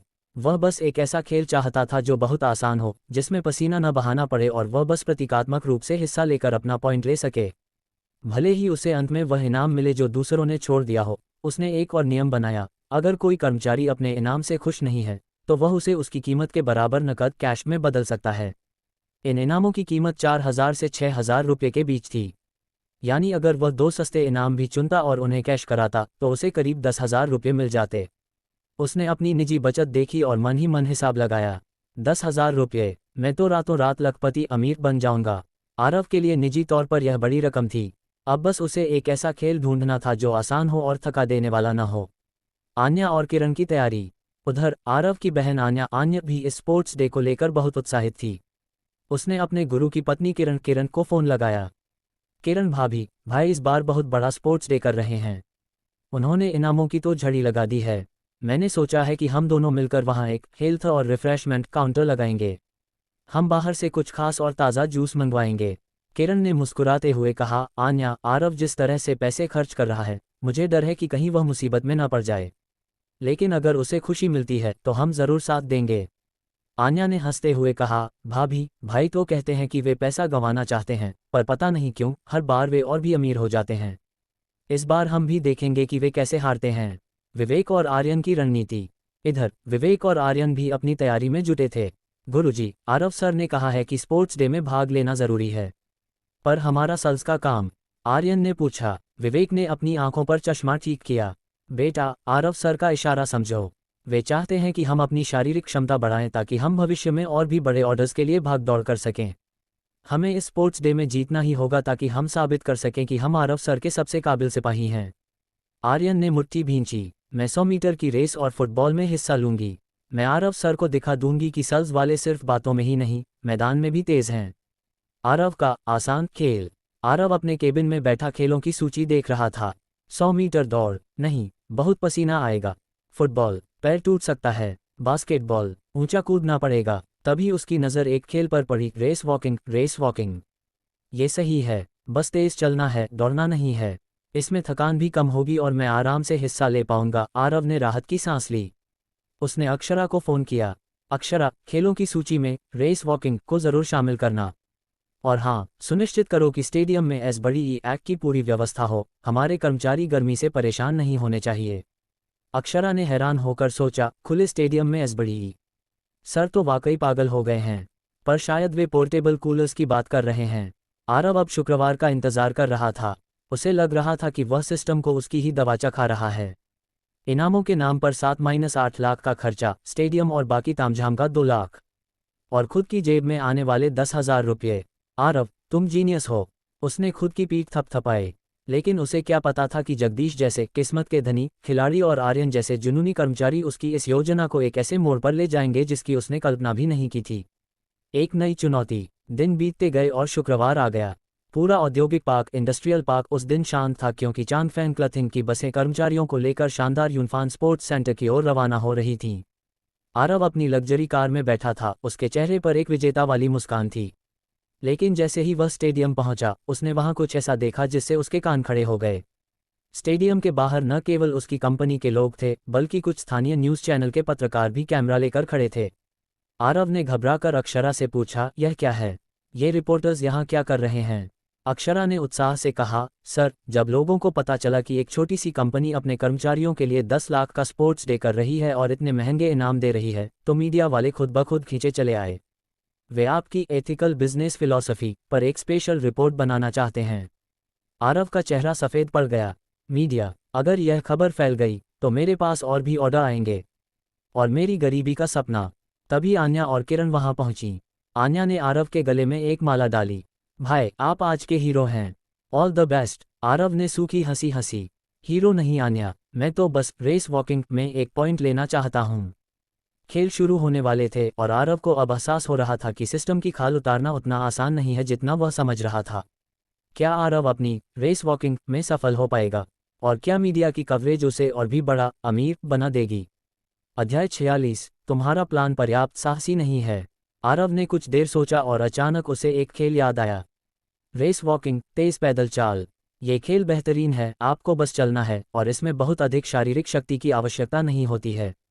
रही बात दूरी की, तो वह जितनी कम हो उतना ही अच्छा है। तो ये 50 मीटर की रेस वॉकिंग होगी। उसे बस प्रतीकात्मक रूप से 2 कदम चलना होगा और 2 कीमती इनाम आसानी से उसके हो जाएंगे। आरव के चेहरे पर एक हल्की मुस्कान आ गई। ये पहली बार था जब वह सिस्टम की खाल उतारने, मिल्किंग द सिस्टम की कोशिश कर रहा था। ये वाकई एक शुभ संकेत था। इस सफलता के साथ उसे महसूस हुआ कि 80 लाख रुपये का फंड पहले से ही उसे पुकार रहा है। Dot dot dot dot dot dot dot dot dot dot dot dot. अगली सुबह आरव वर्कशॉप के प्रवेश द्वार पर खड़ा था और कर्मचारियों की सुबह की दौड़ देख रहा था। आदित्य, ये कौन सा चक्कर है? रामू चाचा ने बड़ी मुश्किल से हाँफते हुए पूछा। चाचा, 11वां चक्कर है। अरे बाप रे, अभी सिर्फ 11 चक्कर? मैं तो मर जाऊंगा, मैं पक्का मर जाऊंगा। रामू चाचा की आंखों में निराशा भर गई। अभी 4 चक्कर और बाकी थे, वे इसे कैसे पूरा कर पाएंगे? आरव ने रामू चाचा की बदहाल हालत देखी और अंततः उसे राहत महसूस हुई। अभी भी लंच बॉक्स बनाने के बारे में सोच रहे हो?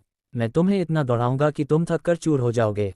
सुबह की दौड़ के बाद आरव अपने ऑफिस लौटा और सोचने लगा कि आगे क्या किया जाए। तभी अक्षरा, शेनरू उसके पास आए।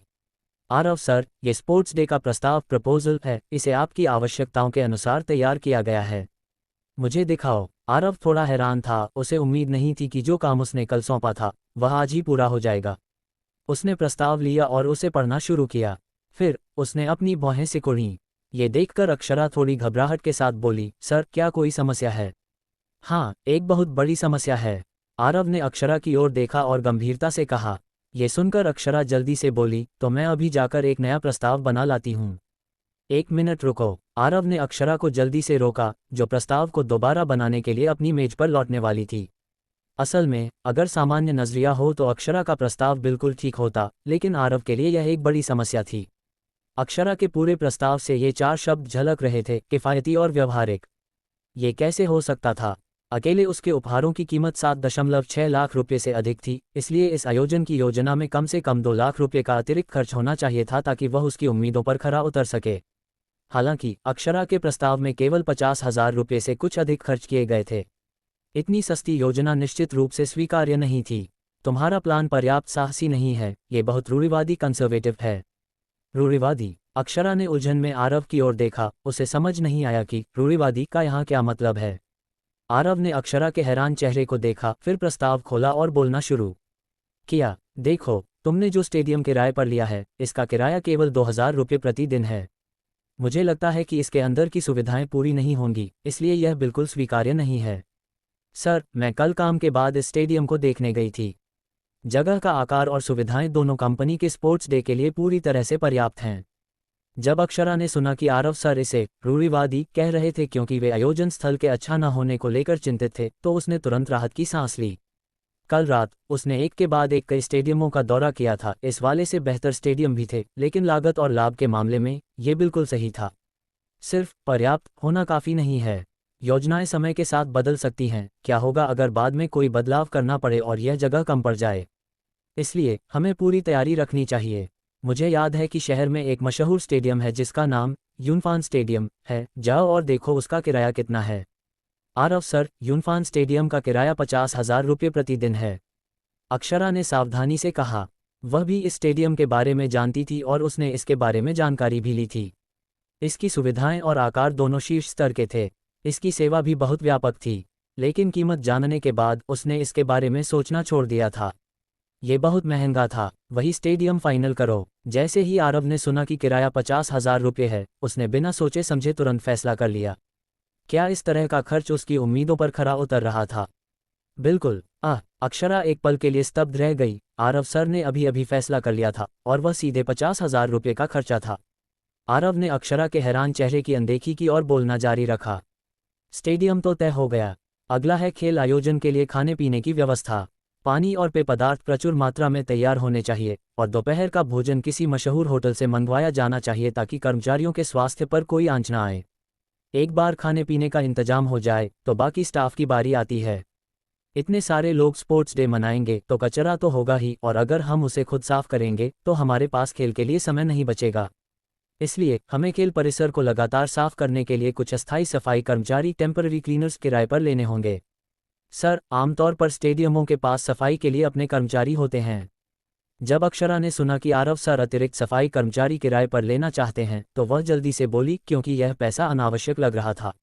आरव के चेहरे के भाव एक पल के लिए रुके। उसने अक्षरा को गंभीरता से देखा और फिर लंबी सांस छोड़ते हुए कहा, तुम्हें यह समझना होगा कि हम 80 से अधिक लोगों के साथ स्पोर्ट्स डे मना रहे हैं। स्टेडियम के सफाई कर्मचारी इसे संभाल नहीं पाएंगे। हम सफाई कर्मचारी दूसरों के लिए नहीं बल्कि अपने लिए किराए पर ले रहे हैं ताकि हमें प्रतियोगिता का एक स्वच्छ और सुव्यवस्थित वातावरण मिल सके।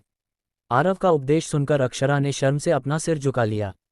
उसे लगा कि आरव सर ने कितनी गहराई से सोचा है। अक्षरा, तुम्हें अभी और मेहनत करने की ज़रूरत है। उसने मन ही मन खुद को प्रोत्साहित किया। आरव ने देखा कि अक्षरा अब बहस नहीं कर रही थी और वह संतोष के साथ मुस्कुराया। एक आज्ञाकारी सहायक ही एक अच्छा सहायक होता है। उसने बोलना जारी रखा, हमारे पास सफाई कर्मचारी हैं और हमें व्यवस्था बनाए रखने के लिए कुछ सुरक्षा गार्डों, सिक्योरिटी गार्ड्स की भी ज़रूरत है। आखिरकार जब हम स्पोर्ट्स डे मनाएंगे तो ये स्वाभाविक है कि लोग उत्साह देखने आएंगे, इसलिए हमें भीड़ को नियंत्रित करने के लिए किसी की ज़रूरत होगी। साथ ही स्पोर्ट्स डे का होस्ट, उद्घोषक और प्रतियोगिता के लिए रेफरीज। अगर हमारी कंपनी के कर्मचारी ही यह सब करेंगे तो यह अव्यावसायिक, अनप्रोफेशनल लगेगा। चूंकि हम स्पोर्ट्स डे मना रहे हैं तो ये स्वाभाविक रूप से अधिक पेशेवर होना चाहिए, तभी हम प्रतियोगिता के मजे का अनुभव कर पाएंगे। शहर के सबसे अच्छे स्पोर्ट्स इवेंट मैनेजर को इसके लिए हायर करो। अंत में, आयोजन की रिकॉर्डिंग के लिए हमें शुरू से अंत तक हमारे स्पोर्ट्स डे की व्यापक रूप से फोटोग्राफी करने के लिए कई पेशेवर फोटोग्राफरों को काम पर रखना होगा। आखिरकार ये हमारी कंपनी का पहला औपचारिक आयोजन माना जाता है, इसलिए हम स्वाभाविक रूप से कुछ यादें बनाना चाहते हैं। फिर हम एक स्मारक फिल्म बना सकते हैं और इसे हर कर्मचारी को वितरित कर सकते हैं। इसके अलावा ये बैनर और नारे, स्लोगन्स जो तुमने डिज़ाइन किए हैं, जैसे शानदार कल बनाने के लिए साथ काम करें और बड़ी महत्वाकांक्षाएं हासिल करें, बड़े और मजबूत बने, ये बहुत ही आधिकारिक, ऑफिशियल हैं और बहुत अच्छे नहीं हैं। इन्हें बदल दो। खैर, मैं बाद में तुम्हारे लिए इन्हें लिख दूंगा। आरव ने एक कागज़ पर हिसाब लगाया। बस इतना ही है। कुल मिलाकर तुम्हारे पास 2,20,000 रुपये का बजट है। जब तक तुम ये पूरे 2,20,000 रुपये खर्च करती हो तब तक यह एक योग्य योजना मानी जाएगी। ठीक है, बस इतना ही। इसे ले जाओ और संशोधित करो। आरव ने प्रस्ताव अक्षरा के हाथ में थमा दिया। अक्षरा अपने हाथ में रखे प्रस्ताव को देखने लगी और फिर आरव सर की बात के बारे में सोचने लगी कि पूरे 2.2 लाख रुपये खर्च करना ही योजना की योग्यता होगी। वह थोड़ी सुन्न थी। वह 2.2 लाख रुपये थे। आरव सर वाकई अपने कर्मचारियों पर पैसा खर्च करने के लिए दिल खोलकर तैयार थे। अपनी मेज पर लौटकर उसने आरव सर की आवश्यकताओं के अनुसार प्रस्ताव को फिर से लिखना शुरू किया। होस्ट, रेफरी और अन्य कर्मियों की भर्ती के लिए बाहर जाकर बातचीत करने की आवश्यकता होगी। हालांकि पानी और पेय पदार्थों जैसी वस्तुओं की खरीद का काम आदित्य संभाल सकता था। आरव के अनोखे नारे, स्लोगन्स। कुछ ही देर बाद आरव ने संशोधित बैनर और नारे, स्लोगन्स भेज दिए। अक्षरा उत्सुकता से देखने लगी। वह जानना चाहती थी कि आरव सर ने कौन से बेहतरीन नारे सोचे हैं, लेकिन जब उसने सामग्री को स्पष्ट रूप से देखा तो वह पूरी तरह से स्तब्ध रह गई। वहां लिखा था, काम कम, खेल ज्यादा, यही है आरव सर का वादा। जीतना जरूरी नहीं है, सिर्फ हिस्सा लेना और पैसा उड़ाना जरूरी है। थक गए हो तो सो जाओ। स्पोर्ट्स डे का असली मजा आराम में है। खेलो ऐसे कि कल काम करने की हिम्मत न बचे। अक्षरा की आंखें फटी की फटी रह गईं। ये कैसे नारे हैं? कोई भी बॉस ऐसा क्यों कहेगा? उसे लगा कि आरव सर शायद कर्मचारियों का तनाव दूर करने के लिए मजाक कर रहे हैं। उसने मुस्कुराते हुए सोचा, सर वाकई बहुत अनोखे हैं। वे चाहते हैं कि हम पर काम का कोई दबाव न रहे। आदित्य का प्रीमियम इंतजाम। उधर आरव ने आदित्य को बुलाया। आदित्य, पानी और जूस का इंतजाम तुम्हें करना है। याद रखना, कोई भी साधारण पानी नहीं चलेगा। शहर का सबसे महंगा हिमालयन मिनरल वाटर मंगवाओ। और जूस के लिए आन्या और किरण भाभी से सलाह लो, वे तुम्हें सबसे महंगे ऑर्गेनिक जूस ब्रांड्स की लिस्ट देंगी। आदित्य ने उत्साह से सिर हिलाया। सर, आप चिंता न करें, मैं ऐसा इंतजाम करूंगा कि कर्मचारी पानी पीते ही तरोताजा महसूस करेंगे। आरव ने मन ही मन सोचा, तरोताजा हो या न हो, मेरा बिल 50,000 के ऊपर जाना चाहिए। जगदीश और हर्षित की ग्राइंडिंग। शहर के दूसरी ओर जगदीश अपने कंप्यूटर के सामने बैठा पागलों की तरह कीबोर्ड पर उंगलियां चला रहा था। कल की उस बड़ी सफलता के बाद वह अब रुकने वाला नहीं था। तभी हर्षित का मैसेज आया, जगदीश, विज्ञापन काम कर रहा है। मेघराज के स्टूडियो से एक लड़के को भाग्य जोड़ 1 की अंगूठी मिली है। मैंने उसे 30,000 में खरीद लिया है, पर मुझे जूतों का पूरा सेट चाहिए। अगर तुम आज रात तक एक और आइटम ढूंढ लेते हो तो इनाम 60,000 रुपये। जगदीश की आंखों में खून उतर आया। 60,000? मैं आज रात सोऊंगा नहीं, चाहे मेरी जान चली जाए। उधर विवेक और निखिल स्नोवी स्काई गेम्स के ऑफिस में बैठकर ग्राफ देख रहे थे। विवेक भाई, आरव सर की रणनीति कमाल की है। उन्होंने तियानलोंग को इतना कठिन बना दिया है कि अब इसकी चर्चा हर गेमिंग फोरम पर हो रही है। लोग कह रहे हैं कि यह गेम सिर्फ दिग्गजों के लिए है। हमारा सर्वर फुल होने वाला है, निखिल ने बताया। विवेक ने मुस्कुराते हुए कहा, आरव सर दूर की सोचते हैं। उन्होंने जानबूझकर ड्रॉप रेट कम रखा ताकि गेम की वैल्यू बढ़े। अब देखो, लोग इसमें हजारों रुपये खर्च करने को तैयार हैं। हमें स्पोर्ट्स डे के बाद सर्वर की क्षमता बढ़ाने की ज़रूरत होगी। शुक्रवार, खेल का महाकुंभ। शुक्रवार की सुबह आ गई। यूनफान स्टेडियम के बाहर चांगफेंग क्लथिंग और स्नोवी स्काई गेम्स की शानदार बसें खड़ी थीं। कर्मचारी लाल और नीली जर्सियों में सजे हुए थे। स्टेडियम के अंदर का नज़ारा किसी ओलंपिक विलेज जैसा था। आरव अपनी कार से उतरा। उसने देखा कि चारों तरफ उसके द्वारा लिखे गए अजीब नारे लगे हुए थे। पत्रकार कैमरे लेकर इधर बधर दौड़ रहे थे। तभी यश, जिसे होस्ट के रूप में हायर किया गया था, माइक्रोफोन लेकर मंच पर चढ़ा। देवियों और सज्जनों, स्वागत है चांगफेंग क्लथिंग के पहले महाकुंभ में। आज का दिन इतिहास में लिखा जाएगा। आरव ने घबराकर अक्षरा को इशारा किया। अक्षरा, वह 50 मीटर की रेस वॉकिंग कब है? सर, वह सबसे आखिरी में है, ग्रैंड फिनाले के तौर पर। अक्षरा ने खुशी से कहा। आरव का चेहरा उतर गया। Grand finale? मुझे तो बस शांति से हिस्सा लेकर इनाम जीतना था। तभी आन्या और किरण वहां आईं। आन्या ने अपना कैमरा निकाला। भाई, मैं आपकी रेस की पूरी वीडियो बनाऊंगी और इसे सोशल मीडिया पर डालूंगी। सब देखेंगे कि हमारा बॉस कितना फिट है। आरव ने एक फीकी मुस्कान दी। उसे क्या पता था कि जिस 50 मीटर की पैदल चाल को उसने आरामदायक समझा था, उसमें उसे टक्कर देने के लिए रामू चाचा और विवेक जैसे खिलाड़ी अपनी पूरी ताकत झोंकने वाले थे। स्टेडियम की लाइटें जलीं और यश ने चिल्लाकर कहा, पहला मुकाबला शुरू होता है, 100 मीटर की दौड़। आरव अपनी वीआईपी सीट पर बैठ गया और मन ही मन दुआ करने लगा कि कोई भी कर्मचारी घायल न हो, वरना उसे और भी ज्यादा मेडिकल अलाउंस मुआवजा देना पड़ जाएगा। हालांकि एक तरफ से वह यही तो चाहता था। क्या आरव का 2.2 लाख का बजट सच में उसे नुकसान दिला पाएगा? और रेस वॉकिंग में आरव का मुकाबला किसके साथ होगा? अध्याय 47, एक नफरत किए जाने वाले इंसान की तरह जीना। आरव ने स्पोर्ट्स डे के लिए जो नए नारे स्लोगन्स अक्षरा को भेजे थे, वे कुछ इस तरह थे। काम अनमोल है, लेकिन सेहत उससे भी ज्यादा जरूरी है। काम में असर तभी दिखता है जब काम और आराम के बीच संतुलन हो। रुकना हार नहीं, बल्कि अगली छलांग की तैयारी है। अक्षरा इन नारों को अपने रजिस्टर में दर्ज करते हुए सोच में पड़ गई। उसे समझ नहीं आ रहा था कि आखिर आरव सर का इरादा क्या है।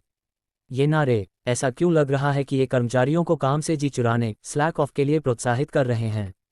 उसने फुसफुसाते हुए खुद से पूछा, लेकिन फिर उसने अपना सिर झटक दिया। नहीं, ऐसा नहीं हो सकता। आरव सर जैसे नेक इंसान के मन में ऐसा विचार कभी नहीं आ सकता। शायद सर को इस बात की चिंता थी कि कर्मचारी उनकी कंपनी को ऊंचाइयों पर ले जाने के लिए ज़रूरत से ज़्यादा मेहनत कर रहे हैं और अपनी सेहत को नज़रअंदाज कर रहे हैं। आरव सर हमेशा की तरह अपने कर्मचारियों के लिए बहुत दयालु हैं। अक्षरा ने मन ही मन सोचा और श्रद्धा के साथ उन नारों को बड़े बैनरों पर छपवाने का आदेश दे दिया। आरव का विलेन अवतार। उधर अपने केबिन में आरव ने जब देखा कि अक्षरा ने नारों को स्वीकार कर लिया है, तो उसके चेहरे पर एक कुटिल मुस्कान आ गई। उसे लगा कि ये नारे इतने स्पष्ट हैं कि अब तो कर्मचारी समझ ही जाएंगे कि उन्हें थोड़ा ढीला पड़ना चाहिए। दिन भर बस मेरे लिए पसीना बहाते रहते हैं, क्या थोड़ा टाइम पास करना ज़्यादा खुशी की बात नहीं होगी? आरव ने चैन की सांस ली। चूंकि अभी कोई काम नहीं था, उसने अपना फ़ोन निकाला और तियानलोंग गेम खोल लिया। कई दिनों से उसने तलवार नहीं चलाई थी और अब उसके हाथ खुजला रहे थे। गेम में उसका कैरेक्टर ड्रैगन स्लेइंग ब्लेड के साथ चमक रहा था। वह इंतज़ार नहीं कर सका और सीधे जंगली इलाके विल्डरनेस की ओर कूच कर दिया। वह अभी थोड़ा ही आगे बढ़ा था कि उसने देखा कि एक खिलाड़ी वहां शांति से राक्षसों को मारकर फॉर्मिंग कर रहा है। बिना कुछ सोचे समझे आरव ने अपनी तलवार का एक जोरदार प्रहार किया और उस बेचारे खिलाड़ी को सीधे पुनर्जन्म रेजरेक्शन पूल में भेज दिया। वाह, एक ही झटके में काम तमाम। यह एहसास वाकई अद्भुत है, आरव ने मुस्कुराते हुए कहा। वह आगे बढ़ा और कुछ ही देर में 2 और खिलाड़ी उसकी तलवार का शिकार बने। सब कुछ एक ही वार में खत्म करने का यह नशा उसे पहली बार समझ आ रहा था। तो इसीलिए हर्षित जैसे अमीर लोग जंगल में जाकर निर्दोष खिलाड़ियों को मारते थे। अब समझ आया कि यह कितनी बड़ी मानसिक शांति देता है। आरव ने एक गहरी सांस ली। काश अंततः मैं वही इंसान बन गया हूं जिसे मैं सबसे ज्यादा नापसंद करता था, एक गेमिंग गुंडा। आरव ने खुद को एक विलेन की तरह महसूस किया, पर शिकार जारी रखा। आज उसकी किस्मत अच्छी थी। आमतौर पर इस सुनसान इलाके में 1-2 लोग ही मिलते थे, लेकिन आज उसने 5 लोगों को ढेर कर दिया था। अचानक उसके मन में एक शंका पैदा हुई। ये पुराने खिलाड़ी वापस क्यों आ रहे हैं? कहीं ये 2 नए अपडेट्स की वजह से तो नहीं आए? और अगर ये वापस आ रहे हैं तो क्या ये पैसा खर्च करेंगे? उसे अपनी 1 लाख रुपए वाली प्रीमियम इक्विपमेंट सेट याद आए। अगर इन पुराने खिलाड़ियों में से किसी ने भी 1-2 सेट खरीद लिए तो उसका घाटा कम हो जाएगा, जो उसके लिए एक बड़ी मुसीबत होगी। विवेक की गहरी व्याख्या। डर के मारे आरव ने तुरंत फोन उठाया और निखिल को कॉल किया। आरव, क्या हुआ? कोई जरूरी काम है? दूसरी तरफ से निखिल की आवाज आई। आरव ने इधर बधर की बात न करते हुए सीधे पूछा, निखिल, ये बताओ कि क्या हाल ही में किसी ने वह 1 लाख रुपए वाला इक्विपमेंट सेट खरीदा है? नहीं सर, उन शुरुआती 3 सेटों के बाद से अब तक एक भी सेट नहीं बिका है, निखिल ने बिना सोचे जवाब दिया। वह इन दिनों तियानलों के ऑनलाइन आंकड़ों पर कड़ी नज़र रख रहा था क्योंकि खिलाड़ियों की संख्या धीरे धीरे बढ़ रही थी। निखिल अभी कुछ और बताने ही वाला था कि उसे फ़ोन के दूसरी तरफ से बीप बीप की आवाज़ सुनाई दी। आरव ने फ़ोन काट दिया था। क्या हुआ? पास ही बैठे विवेक ने निखिल का उतरा हुआ चेहरा देखकर पूछा। अजीब है, आरव सर ने बस इतना पूछा कि क्या 1 लाख वाला हथियार बिका है, और जैसे ही मैंने ना कहा उन्होंने फ़ोन काट दिया। मैं तो उन्हें गेम में आ रहे बड़े बदलावों के बारे में बताने वाला था, निखिल ने कड़वाहट भरी मुस्कान के साथ कहा। वह सोच रहा था कि क्या उसे वापस फ़ोन करना चाहिए। विवेक ने चश्मा ठीक करते हुए गंभीरता से कहा, वापस फ़ोन करने की कोई ज़रूरत नहीं है। समझो कि आरव सर इस वक्त दो कंपनियां अकेले संभाल रहे हैं। वे बहुत व्यस्त हैं। जब तक ऑनलाइन संख्या सच में आसमान न छूने लगे और गेम मुनाफा न देने लगे, तब तक छोटी छोटी बातें बताना समय की बर्बादी है। विवेक ने आगे समझाया, आरव सर के पास गेम का इंटरनल अकाउंट है, वे हमसे ज़्यादा जानते हैं कि अंदर क्या चल रहा है। आज उनका फ़ोन करना दरअसल एक सबटल रिमाइंडर, सूक्ष्म संकेत था कि हमें तियानलों गेम पर और भी ज़्यादा ध्यान देना चाहिए। वे चाहते हैं कि हम ढिलाई न बरतें। निखिल को विवेक का विश्लेषण बहुत सटीक लगा। वाह विवेक भाई, आप वाकई आरव सर के मन की बात पढ़ लेते हैं। इसीलिए तो सर ने आपको एक सेल्समैन से सीधे ऑफिस डायरेक्टर बना दिया। आपकी समझ का कोई मुकाबला नहीं है। निखिल ने मन ही मन तय किया कि भविष्य में वह भी विवेक की तरह आरव सर के छिपे हुए संदेशों को समझने की कोशिश करेगा। जगदीश की शामत। उधर क्लथिंग फैक्ट्री के ऑफिस में आरव ने राहत की एक बड़ी सांस ली। शुक्र है, किसी ने पैसा खर्च नहीं किया, यानी मेरा दिवालिया होने का मिशन अभी भी पटरी पर है। तसल्ली होने के बाद वह फिर से गेम में आतंक मचाने लगा। कुछ ही देर बाद उसे दूर से एक जाना पहचाना गेम आईडी दिखाई दिया जो राक्षसों को मार रहा था। जगदीश, अरे ये तो हर्षित का वही चमचा है जिसने मुझे पहले चुनौती दी थी। अभी भी गेम में फॉर्मिंग करने की हिम्मत। क्या इसे मेरा खौफ नहीं है? आरव ने बिना देर किए अपने कैरेक्टर को उसकी ओर दौड़ाया। एक झटके में जगदीश का कैरेक्टर जमीन पर था। आरव ने उसे इंस्टेंट किल कर दिया था। शहर के उस किराए के कमरे में जगदीश फटी आंखों से ग्रे हो चुकी स्क्रीन को देख रहा था। यह क्या हुआ? मैं तो पूरी एकाग्रता से ग्राइंडिंग कर रहा था, मैं अचानक मर कैसे गया? उसे समझ नहीं आया, लेकिन उसे लगा कि शायद अब आइटम गिरने ही वाला है, इसलिए उसने बिना सोचे समझे एक डायमंड खर्च किया और मौके पर ही पुनर्जीवित हो गया। पर अभी उसने अपनी तलवार उठाई ही थी कि स्क्रीन फिर से धुंधली हो गई। वह दोबारा मारा गया था। इस बार जगदीश ने मारने वाले का नाम ध्यान से देखा। रक्तपात। ये तो वही गेम शिल्प है जिसे कंपनी ने रखा है। और देखो, यह मेरी लाश के बगल में खड़ा है, जाने का नाम ही नहीं ले रहा। ये तो सीधे सीधे कॉप्स कैंपिंग, लाश के पास पहरा देना है। जगदीश गुस्से से कांपने लगा। इतना अहंकार! रुक जा, एक बार हर्षित भाई के पास सारा सेट इकट्ठा हो जाए, फिर मैं तुझसे इस अपमान का बदला सूद समेत लूंगा। जगदीश ने समझदारी दिखाई और इस बार मौके पर रिवाइव नहीं हुआ। उसने शहर वापस जाने का विकल्प चुना। उसने तय किया कि वह अब उस इलाके में नहीं जाएगा और कहीं और जाकर ग्राइंडिंग करेगा। उसने अपनी नींद का समय 4 घंटे से घटाकर 3 घंटे करने का फैसला किया ताकि वह हर्षित के लिए जल्द से जल्द आइटम्स जमा कर सके। आरव का नया कानूनी सिरदर्द। ऑफिस में आरव ने देखा कि जगदीश भाग गया है तो उसने भी गेम बंद कर दिया। तभी उसके दरवाजे पर दस्तक हुई। अक्षरा की छोटी बहन आन्या की सहेली और कंपनी की नई कानूनी सलाहकार तान्या अंदर आई। उसने एक फाइल आरव की मेज पर रखी। आरव सर, ये वह कानूनी जागरूकता योजना, लीगल पॉपुलराइजेशन प्लान है जो आपने बनाने को कही थी। कृपया इसे देख लें कि क्या ये स्वीकार्य है। आरव ने फाइल उठाई और मन ही मन बुदबुदाया, यार, मेरे कर्मचारी इतने फुर्तीले क्यों हैं? अभी कुछ ही दिन हुए हैं और काम खत्म भी हो गया। क्या ये लोग थोड़ा आलस नहीं कर सकते? उसने बेदिली से फाइल खोली, ऊपर से 2 पन्ने पलटे और बिना पढ़े ही तान्या को वापस कर दी। ठीक है, इसे इसी तरह लागू करो। वर्कशॉप डायरेक्टर से बात करके समय तय कर लो। और याद रखना, कानूनी जागरूकता की क्लास कर्मचारियों की छुट्टी या आराम के वक्त नहीं होनी चाहिए। ये काम के घंटों के दौरान ही होगी। जी सर। तान्या हैरान रह गई। उसे अपनी आंखों पर यकीन नहीं हो रहा था। इतनी आसानी से पास हो गया। वह अपनी पिछली लॉ फर्म में जब भी कोई ड्राफ्ट बनाती थी तो उसके सीनियर उसमें 100 गलतियां निकालते थे। मार्जिन ठीक नहीं है, फॉन्ट बदलो, भाषा और कठिन करो, ऐसी प्रतिक्रियाओं की उसे आदत थी। लेकिन यहाँ आरव सर ने तो जैसे उस पर अंधा विश्वास कर लिया था। क्या कुछ और भी है? आरव ने तान्या को जड़ खड़ा देख पूछा। नहीं सर, बस। शुक्रिया। तान्या बाहर निकल गई। उसे लगा कि आरव सर वाकई एक महान विजनरी हैं जो छोटी छोटी बातों में समय बर्बाद नहीं करते। स्पोर्ट्स डे की अनोखी तैयारी। जैसे ही तान्या बाहर गई, आरव ने आदित्य को फ़ोन किया। आदित्य, कल स्पोर्ट्स डे है। क्या तुमने उन हिमालयन मिनरल वाटर और ऑर्गेनिक जूस का ऑर्डर दे दिया? जी सर, मैंने किरण भाभी से सलाह ली थी, उन्होंने शहर के सबसे महंगे सप्लायर का नंबर दिया था। जूस के एक छोटे गिलास की कीमत ही 150 रुपये है। सब कुछ तैयार है, आदित्य ने गर्व से कहा। आरव मुस्कुराया। बहुत अच्छे। और सुनो, मैंने आन्या को कैटरिंग का जिम्मा दिया है, उसकी मदद करना। मैं चाहता हूं कि कल का खाना ऐसा हो कि लोग खेल भूलकर सिर्फ दावत का मजा लें। आरव ने खिड़की से बाहर देखा। शुक्रवार का सूरज डूब रहा था और कल का स्पोर्ट्स डे उसका सबसे बड़ा मनी डंप, पैसा ठिकाने लगाने का मौका होने वाला था। उसे पता था कि लोग उसे एक सन की बॉस मान रहे होंगे, पर वह जानता था कि एक नफरत किए जाने वाले इंसान की तरह जीना दरअसल उसके अमीर बनने के सपने की पहली सीढ़ी है। कल 50 मीटर की रेस वॉकिंग में मैं आखिर आऊंगा, 1 पॉइंट लूंगा और वो 2 कीमती इनाम कैश करा लूंगा। आरव, तू सच में जीनियस है। पर आरव को यह नहीं पता था कि उसी शाम रामू चाचा और फैक्ट्री के कुछ मजदूरों ने गुप्त मीटिंग की थी। भाइयों, आरव सर हमारे लिए इतना कर रहे हैं, हमें कल उन्हें ये दिखाना होगा कि हम उनके लिए जान भी दे सकते हैं। हम रेस में अपनी पूरी ताकत लगा देंगे। आरव का मिशन और कर्मचारियों का जुनून कल एक दूसरे से टकराने वाले थे। क्या आरव का अनोखा स्पोर्ट्स डे उसे अपेक्षित घाटा देगा या फिर यह कंपनी की ब्रांडिंग को नई ऊंचाइयों पर ले जाएगा? अध्याय 48, खेल महोत्सव का आधिकारिक आगाज। तान्या अपनी सोच से बाहर आए और ऑफिस से निकलने से पहले जल्दी से आरव को धन्यवाद दिया। जैसे ही ऑफिस का दरवाज़ा उसके पीछे बंद हुआ, उसे अभी भी सब कुछ एक सपने जैसा लग रहा था। उसने सोचा था कि कानूनी जागरूकता के इस प्रोजेक्ट को खत्म करने के बाद आरव सर उसे कुछ और मुश्किल काम सौंपेंगे।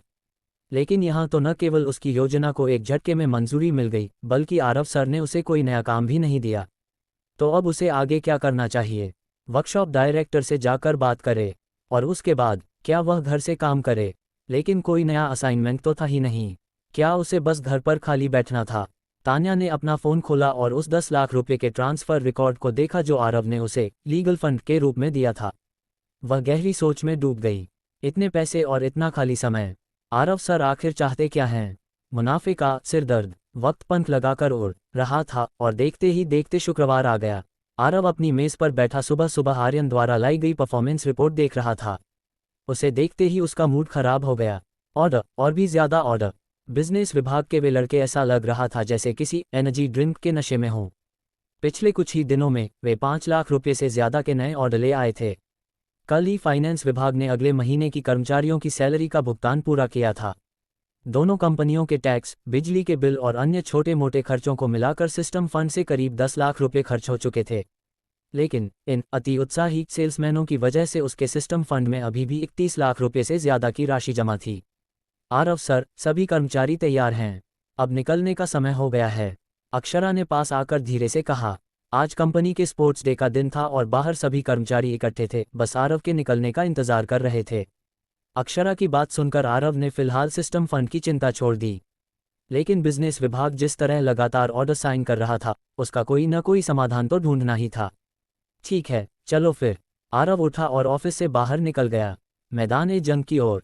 वर्कशॉप के बाहर पहुंचते ही आरव ने देखा कि कर्मचारी बिल्कुल सलीके से लाइन में खड़े थे। सभी ने नीले और सफ़ेद रंग के ट्रैक सूट पहने थे, जिन पर गर्व से चांगफेंग क्लॉथिंग लिखा हुआ था। हर किसी के सिर पर एक सफ़ेद बेसबॉल कैप थी। ये ट्रैक सूट्स फैक्ट्री के ही वर्कशॉप में बनाए गए थे और अब देखने में काफ़ी प्रीमियम लग रहे थे। टीम के सबसे आगे एक कर्मचारी कंपनी का झंडा थामे खड़ा था। आसमान में 2 ड्रोन कैमरे मंडरा रहे थे, जो शायद अक्षरा द्वारा बुलाए गए पेशेवर फोटोग्राफर थे। आदित्य, आरव ने थोड़ी दूर खड़े आदित्य को आवाज़ दी। जी आरव सर, आदित्य दौड़ता हुआ आया। क्या वे सभी चीज़ें खरीदी जा चुकी हैं जो मैंने कही थीं? जी सर, बिल्कुल आपकी इच्छा के अनुसार। आधे फ़ोन और लैपटॉप खरीदे जा चुके हैं और वे पहले से ही बस में रखे हैं। बाकी इनामों के लिए हमने लेमिनेटेड प्राइज टिकट्स बनवा लिए हैं, जिन पर इनाम का नाम और कीमत लिखी है। खेल के बाद कर्मचारी उस टिकट को दिखाकर अपना इनाम या उसके बराबर की नकद राशि ले सकते हैं। आरव ने संतोष में सिर हिलाया। ठीक है, अब प्रस्थान करते हैं। आदित्य के निर्देश पर सभी कर्मचारी एक एक करके बड़ी बसों में सवार होने लगे।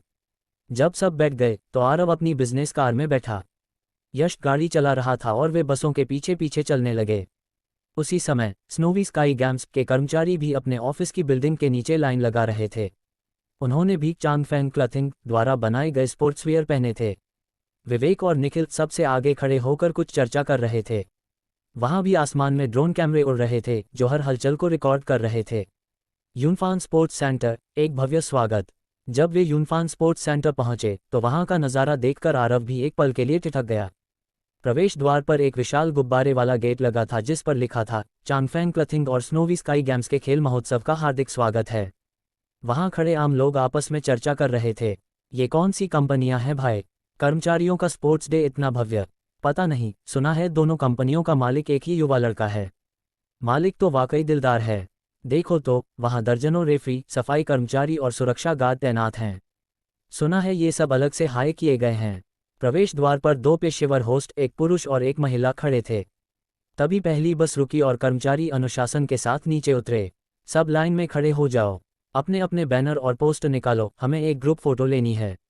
विवेक ने बस से उतरते ही निर्देश दिए। तभी फोटोग्राफर ने दौड़कर उनकी शानदार तस्वीरें खींचनी शुरू की। विवेक वहां खड़े होस्ट्स के पास गया। नमस्ते, आप ही आज के हमारे होस्ट होंगे। आपका शुभ नाम? जी, मैं हूं यशपाल और ये हैं दीक्षा। क्या आप आरव सर हैं? पुरुष होस्ट ने उत्सुकता से पूछा। उन्हें बस इतना पता था कि मालिक का नाम आरव है, पर उन्होंने उसे कभी देखा नहीं था। नहीं सर, अभी आ रहे हैं। मैं स्नोवी स्काई गेम्स का ऑफिस डायरेक्टर हूं। आज के खेल की जिम्मेदारी आप दोनों पर है।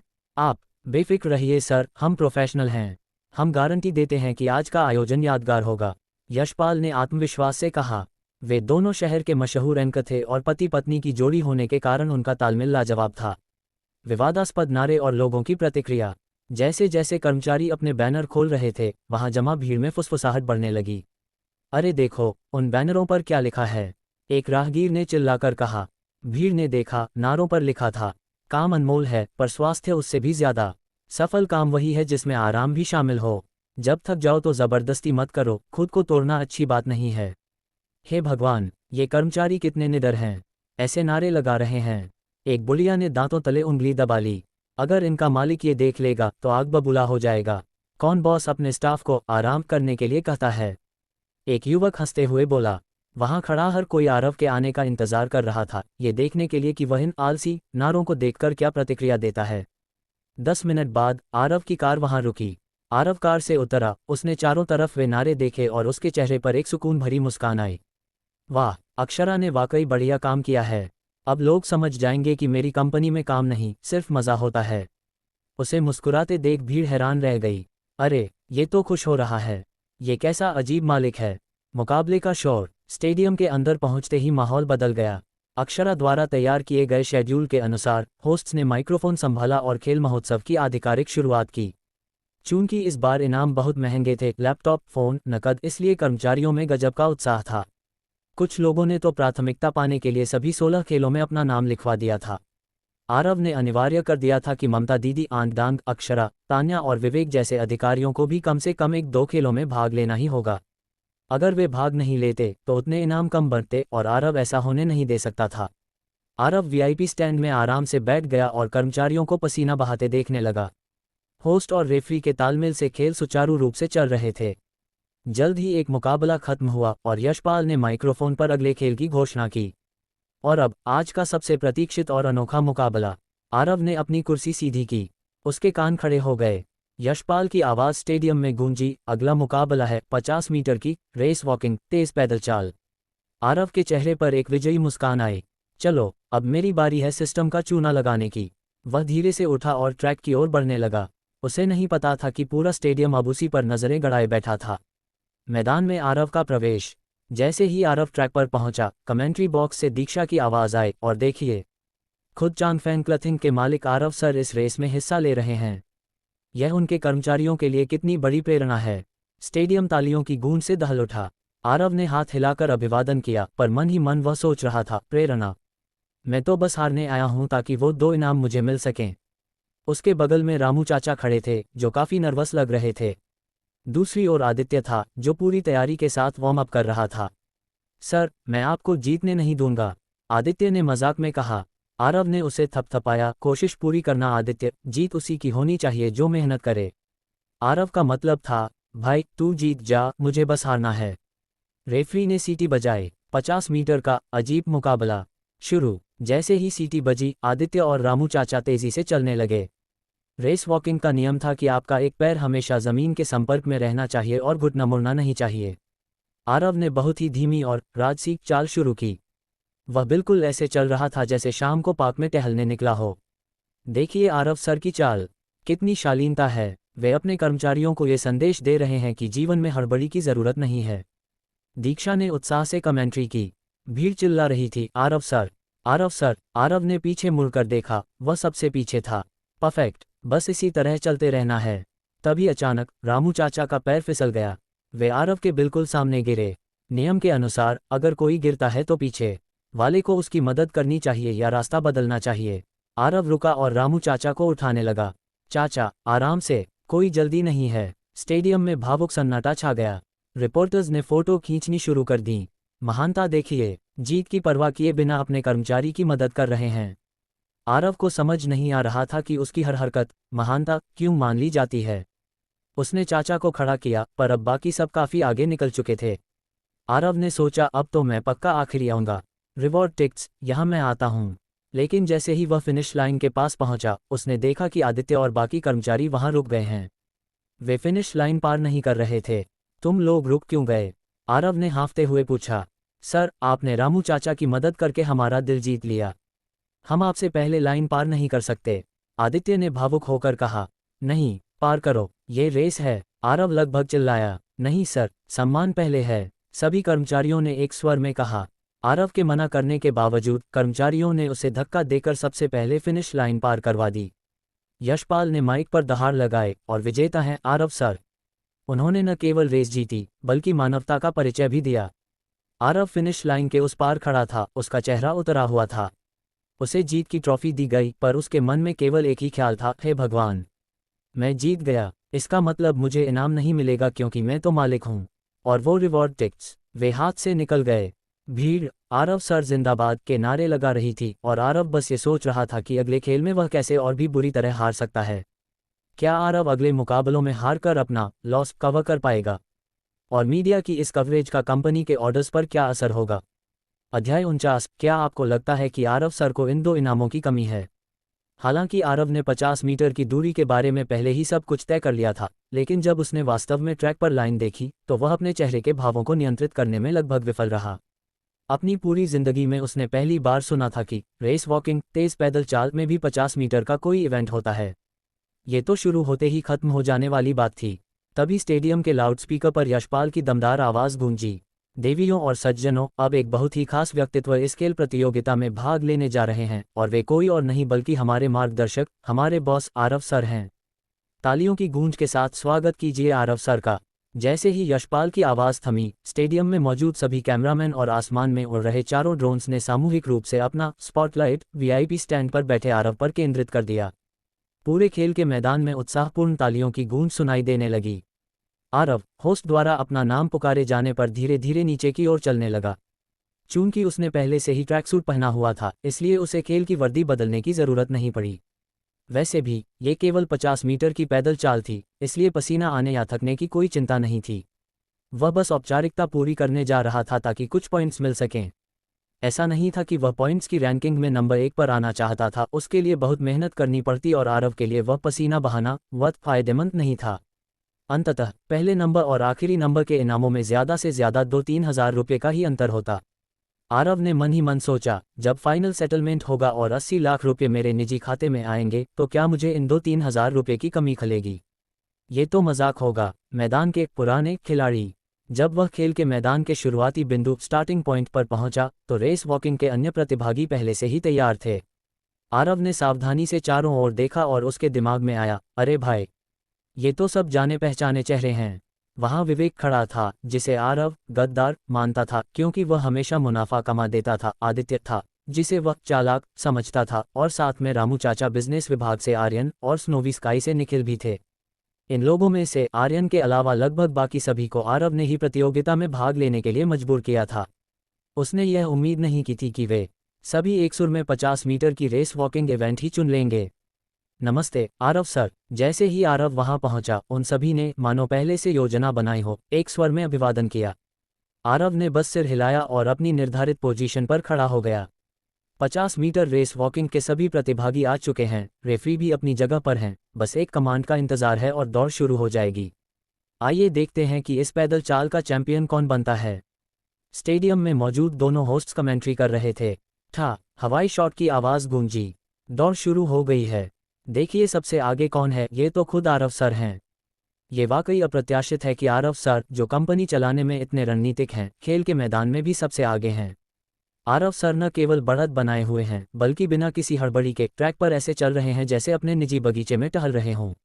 वाकई आरव सर जैसा कोई नहीं। एक अजीब प्रतियोगिता।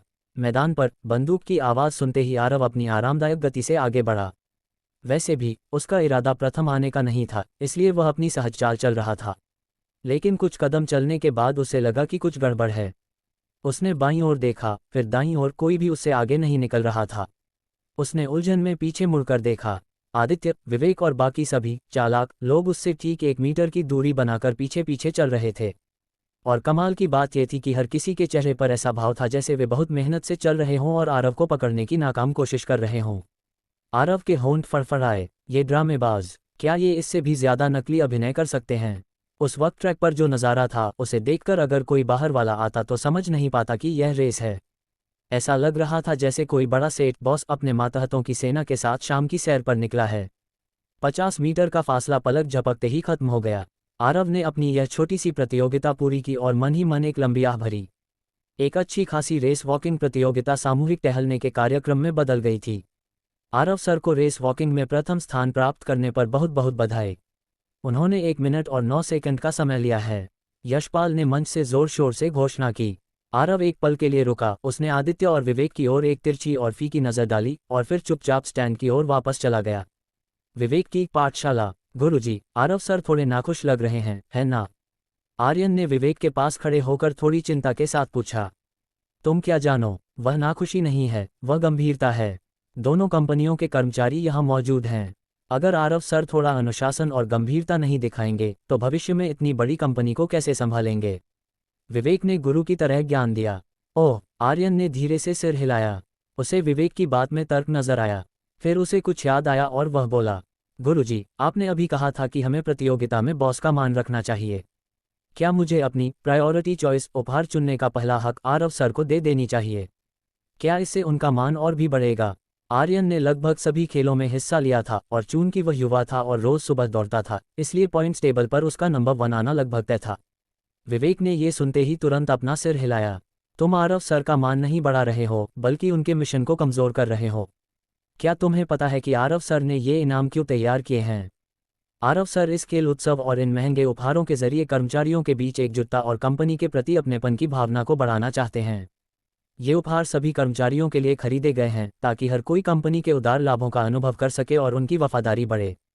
मुझे बताओ, अगर कोई दूसरी कंपनी तुम्हें तुम्हारी वर्तमान सैलरी से 10% ज़्यादा ऑफर दे तो क्या तुम जाओगे?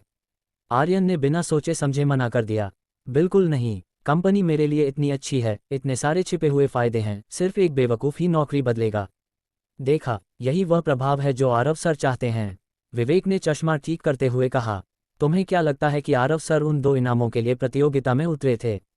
आरव सर की अपनी हैसियत ऐसी है कि वे कितने भी फ्रिज और एस बड़ी ही खुद खरीद सकते हैं। वे बस इस आयोजन के माहौल और आनंद का अनुभव करने के लिए मैदान में उतरे थे। हमें बस उचित रूप से सहयोग करने की ज़रूरत है, उन्हें इनाम दान करने की नहीं। मैं समझ गया, गुरुजी, आर्यन ने कृतज्ञता के साथ कहा। उसने मन ही मन सोचा कि अच्छा हुआ उसने विवेक से पूछ लिया, वरना वह आज बड़ी गलती कर बैठता। पुरस्कार वितरण समारोह की तैयारी। आरव स्टैंड पर वापस आ गया और नीचे की प्रतियोगिताएं जारी रहीं। दोपहर के करीब 2 बजे तक सभी इवेंट्स पूरे हो गए। अब बारी थी उस चीज़ की जिसका सब इंतजार कर रहे थे, पुरस्कार वितरण समारोह। होस्ट मंच पर खड़ा हुआ और उसने घोषणा की, अब तक इस खेल उत्सव के सभी आयोजन सफलतापूर्वक संपन्न हो चुके हैं। अब वह समय आ गया है जिसका आप सभी को बेसब्री से इंतजार था, पुरस्कार वितरण समारोह। रैंकिंग की गणना अभी की जा रही है, कृपया 2 मिनट प्रतीक्षा करें। यशपाल के बोलने के बाद उसने देखा कि कंपनी के कुछ कर्मचारी पास में ही कुछ मेज़ें लगा रहे हैं। उसे अंदाज़ा था कि ये मेज़ें इनामों को प्रदर्शित करने के लिए हैं। वह उत्सुक था कि यह छोटी सी दिखने वाली कंपनी अपने कर्मचारियों को क्या इनाम देने वाली है। तभी उसने देखा कि आरव सर भी स्टैंड से नीचे उतरकर आ रहे हैं। वह जल्दी से उनका स्वागत करने पहुंचा। नमस्ते आरव सर, आपने पूरे दिन बहुत अच्छा काम किया। आरव ने यशपाल की सराहना की। कुल मिलाकर पति पत्नी की इस जोड़ी की एंकरिंग काफ़ी अच्छी थी और उन्होंने पूरे कार्यक्रम में बोरियत नहीं होने दी। यशपाल मुस्कुराया, सर, यह आपकी उदारता है। हमें काम के पैसे मिले हैं तो हमारा फ़र्ज़ है कि हम इसे यादगार बनाएं। तभी उसने देखा कि कुछ कर्मचारी गत्ते के 2 बड़े बक्से लेकर आ रहे हैं। यशपाल ने बक्सों का आकार देखा, वे बहुत बड़े नहीं थे। उसने मन ही मन अंदाज़ा लगाया कि शायद छोटे मोटे गिफ्ट्स या डायरी पेन जैसे कुछ उपहार होंगे। हालांकि एक बॉस का अपनी कंपनी के कर्मचारियों के लिए इस हद तक जाना ही काबिले तारीफ था। कितनी ही ऐसी कंपनियां थीं जो इनाम तो दूर, ऐसा कोई कार्यक्रम आयोजित करने की हिम्मत भी नहीं कर पाती थीं। आरव का नकद धमाका। आरव ने देखा कि आदित्य और अक्षरा ने इनामों की मेज़ें सजा दी हैं। बक्सों में से मोबाइल फ़ोन्स, टैबलेट्स और लैपटॉप्स के डिब्बे बाहर निकाले गए। जब यशपाल और दीक्षा ने उन डिब्बों को देखा तो उनकी आंखें फटी की फटी रह गईं। ये तो लेटेस्ट आईफोन और गेमिंग लैपटॉप्स हैं, दीक्षा ने धीरे से यशपाल के कान में कहा। यशपाल ने भी हैरानी से देखा। सिर्फ यही नहीं, आरव सर ने कहा था कि जिनके पास टिकट होंगे वे नकद कैश भी ले सकते हैं। तभी आरव ने पास खड़े आदित्य से पूछा, आदित्य, क्या वो लिफाफे तैयार हैं? जी सर, 170 इनामों के लिए 170 लिफाफे और फिजिकल प्रोडक्ट्स बिल्कुल तैयार हैं। आरव ने मुस्कुराते हुए उन बक्सों की ओर देखा। उसे पता था कि जैसे ही वह ये इनाम बांटेगा, उसके सिस्टम फंड से लाखों रुपये एक झटके में गायब हो जाएंगे। और सबसे अच्छी बात यह थी कि उसने खुद भी एक टिकट जीता था, भले ही वह सबसे आखिरी आने की कोशिश में था, पर जीत गया। आरव ने सोचा, अब मैं अपनी टिकट को कैश कराऊंगा और सीधे 6000 रुपये अपनी जेब में डालूंगा। ये हुई न असली कमाई। तभी ममता दीदी आरव के पास आईं। आरव बेटा, तुमने इतना खर्चा कर दिया, इन बच्चों को इतनी महंगी चीज़ें देने की क्या ज़रूरत थी? एक मिठाई का डिब्बा भी काफ़ी होता। आरव ने हंसते हुए कहा, दीदी, ये सब इनकी मेहनत का फल है। और वैसे भी पैसा तो हाथ की मैल है, आज है कल नहीं। खुशियाँ बांटने से बढ़ती हैं। ममता दीदी की आंखों में आंसू आ गए। उन्होंने सोचा कि आरव जैसा मालिक मिलना इन कर्मचारियों के लिए पिछले जन्मों का पुण्य है। आन्या और किरण का हेल्थ काउंटर। उधर आन्या और किरण ने अपना जूस काउंटर समेटना शुरू कर दिया था। भाभी, देखिए, आज हमने रिकॉर्ड तोड़ जूस पिलाया है। भाई ने जो बजट दिया था उससे कहीं ज्यादा का ऑर्डर मिल गया है, आन्या ने उत्साह से कहा। किरण ने दूर खड़े आरव को देखा जो अब मंच की ओर बढ़ रहा था। आरव जो कर रहा है वह बहुतों की समझ से बाहर है आन्या, पर उसका दिल बहुत साफ है। वह बस चाहता है कि उसके आसपास का हर इंसान मुस्कुराता रहे। आन्या ने सिर हिलाया। हाँ भाभी, पर मुझे लगता है कि भाई अपनी जेब से ज्यादा खर्च कर रहे हैं। हमें उन पर नजर रखनी होगी। विजेताओं की घोषणा। यशपाल फिर से माइक पर आया। अब समय है उन भाग्यशाली विजेताओं के नाम पुकारने का। हमारे पास कुल 170 इनाम हैं और पहले नंबर पर जो व्यक्ति है वह अपनी पसंद के 2 इनाम चुन सकता है। पूरे स्टेडियम में सन्नाटा छा गया। कर्मचारियों के दिलों की धड़कनें तेज हो गई थीं। पॉइंट्स टेबल के आधार पर आज के निर्विवाद विजेता हैं आर्यन। आर्यन गर्व के साथ मंच पर चढ़ा। उसने अपनी मेहनत से यह मुकाम हासिल किया था। उसने 2 आईफोन चुने और आरव के पैर छुए। जीते रहो और मेहनत करो, आरव ने उसे आशीर्वाद दिया। मन ही मन आरव सोच रहा था, जल्द ही और भी महंगा लैपटॉप मंगाऊंगा, बस तू ऐसे ही जीतता रहे। एक एक करके नाम पुकारे जाने लगे। अक्षरा, विवेक, निखिल, यहाँ तक कि रामू चाचा ने भी अपनी पसंद के इनाम लिए। रामू चाचा ने एक स्मार्ट वॉशिंग मशीन चुनी। अब घरवाली को कपड़े धोने में दिक्कत नहीं होगी, उन्होंने मुस्कुराते हुए कहा। अंत में जब लगभग सभी इनाम बन चुके थे, यशपाल ने एक बार फिर माइक्रोफोन संभाला। और अब आज की रेस वॉकिंग के विजेता आरव सर। सर, आपके पास भी एक रिवॉर्ड टिकट है, आप क्या चुनना चाहेंगे? पूरी भीड़ की नज़र आरव पर थी। आरव के हाथ में उसका विजेता टिकट था। वह मंच की ओर बढ़ा। उसका इरादा साफ था, वह नकद कैश लेगा। लेकिन जैसे ही वह बोलने वाला था, उसने देखा कि किनारे पर तान्या खड़ी है, जिसने कोई इनाम नहीं जीता था क्योंकि उसने सिर्फ एक ही इवेंट में भाग लिया था और वह उसमें हार गई थी। आरव रुका। उसने अपनी टिकट की ओर देखा, फिर तान्या की ओर। मैं अपना इनाम तान्या को भेंट करता हूँ। उसने कंपनी के कानूनी ढांचे के लिए बहुत मेहनत की है और उसे आज खाली हाथ घर नहीं जाना चाहिए। पूरे स्टेडियम में आरव सर जिंदाबाद के नारे गूंज उठे। तान्या की आंखों में चमक आ गई। आरव मंच से नीचे उतरा। उसके चेहरे पर मुस्कान थी, लेकिन अंदर से वह खुद को कोस रहा था। आरव, तू पागल है, तेरे 6,000 रुपये चले गए, अब तू लखपति कैसे बनेगा? लेकिन सिस्टम ने तुरंत एक नोटिफिकेशन दिया, उदारता प्रदर्शित की गई। कर्मचारी वफादारी जोड़ 0% अतिरिक्त लागत को टीम बिल्डिंग के रूप में स्वीकार किया गया। आरव ने ठंडी सांस ली। चलो, कम से कम सिस्टम का पैसा तो ठिकाने लगा। उसे क्या पता था कि आज के इस दिन की खबरें कल के अखबारों में आदर्श बॉस के शीर्षक के साथ छपने वाली थीं, जिससे उसकी कंपनियों की साख और भी बढ़ने वाली थी। क्या आरव की यह उदारता उसे और भी अमीर बना देगी? और त्यानलोंग गेम में जगदीश का अगला कदम क्या होगा? अध्याय 50। ये बॉस वाकई गंभीर है। नमस्ते, ये कुछ ही देर में होने वाले पुरस्कार वितरण समारोह के नियम हैं, आप एक बार इन्हें देख लीजिए। अक्षरा उस समय मंच के पास आए और उसने लिखित पुरस्कार नियम यशपाल को सौंप दिए। यशपाल ने उन नियमों को हाथ में लिया और ध्यान से पढ़ने लगा, लेकिन देखते ही देखते उसके चेहरे के भाव पत्थर जैसे हो गए। उसने सोचा था कि पुरस्कार केवल पॉइंट्स टेबल के शीर्ष 3 या शायद शीर्ष 10 या 20 लोगों को दिए जाएंगे। लेकिन इन नियमों ने उसे बताया कि मामला पूरी तरह से अलग था। पहले स्थान से लेकर आखिरी स्थान तक हर एक कर्मचारी के लिए इनाम थे, और वह भी एक नहीं बल्कि 2-2। इन दोनों कंपनियों को मिलाकर कुल 80 से अधिक कर्मचारी थे। प्रति व्यक्ति 2 इनाम का मतलब था कि 160 से अधिक पुरस्कार।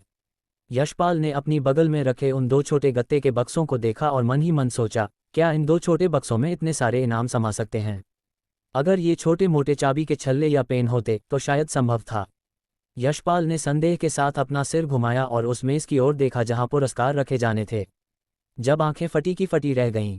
जैसे ही कर्मचारियों ने बक्सों से चौकोर पैकेजिंग बॉक्स बाहर निकालना शुरू किया, यशपाल दंग रह गया। वह उन डिब्बों को बहुत अच्छी तरह पहचानता था। अभी 2 दिन पहले ही उसने अपना पुराना फ़ोन बदलकर एक नया घरेलू ब्रांड का मॉडल खरीदा था, जिसके उच्चतम कॉन्फ़िगरेशन की कीमत 6,000 रुपये से अधिक थी। यहाँ पुरस्कारों में वास्तव में मोबाइल फ़ोन शामिल थे। जैसे जैसे कर्मचारी मेज़ पर फ़ोन रखते गए, उन्हें 3 ढेरों में बांट दिया गया। यशपाल ने साधारण गिनती की और पाया कि वहाँ 15 फ़ोन थे, यानी सीधे सीधे 90,000 रुपये से अधिक का निवेश। ये बॉस तो बहुत ही दरियादिल है, कर्मचारियों के लिए इतने कीमती उपहार। यशपाल अभी इस झटके से उबरा भी नहीं था कि उसने देखा कि कर्मचारी ने बक्से से एक और चौकोर बॉक्स निकाला। ये फ़ोन के डिब्बे से काफ़ी बड़ा था। यद्यपि वह करीब जाकर जांच नहीं कर पाया, लेकिन उसने स्पष्ट रूप से देखा कि वह एक टैबलेट कंप्यूटर था।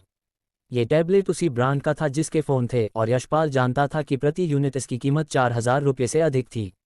गिनती करने पर वहाँ भी 15 यूनिट्स थीं, यानी 1,60,000 रुपये का खर्चा। कुल मिलाकर मेज़ पर पहले से ही 1.5 लाख रुपये से अधिक का सामान सजा हुआ था। यशपाल टकटकी लगाए देखता रहा कि कर्मचारी और क्या कीमती सामान निकालेंगे, लेकिन अंत में उन्होंने प्लास्टिक से लैमिनेट किए हुए कागज़ों का एक बड़ा ढेर निकाला और मेज़ पर रख दिया। यशपाल ने मन ही मन अंदाज़ा लगाया, शायद ये फ़ोन और टैबलेट खेल महोत्सव के ग्रैंड प्राइज हैं, कुल 30 आइटम, जो टॉप 15 कर्मचारियों को देने के लिए काफ़ी हैं। बाकी ये लैमिनेटेड कागज़ शायद सांत्वना पुरस्कार कॉन्सोलेशन प्राइजेस होंगे। उसने कई बड़ी कंपनियों की वार्षिक सभाओं एनुअल मीटिंग्स की मेजबानी की थी, लेकिन आरव सर जैसा कोई व्यक्ति मिलना बहुत दुर्लभ था जो केवल खेल के लिए अपने कर्मचारियों पर 1 लाख रुपये से अधिक खर्च कर दे। लैमिनेटेड कागज़ों का रहस्य। रैंकिंग की गणना पूरी हो गई है, ये रही सूची। दीक्षा कुछ दूरी से चलकर वापस आए, वह भी रेफरी से रैंकिंग के परिणामों का इंतजार कर रही थी। मुझे दो, और ये पुरस्कार नियम है, तुम भी एक बार देख लो। यशपाल ने सूची ली और नियम अपनी पत्नी को थमा दिए। फिर वह सूची लेकर पुरस्कार मेज की ओर बढ़ा। रैंकिंग आ चुकी थी तो पुरस्कार बांटने का समय भी हो गया था। पुरस्कार मेज पर पहुंचकर उसने उत्सुकता से उन लैमिनेटेड कागजों की ओर नीचे देखा। वह देखना चाहता था कि एक सांत्वना पुरस्कार क्या है। शायद 50 रुपये का रिचार्ज कूपन या किसी रेस्टोरेंट का डिस्काउंट वाउचर।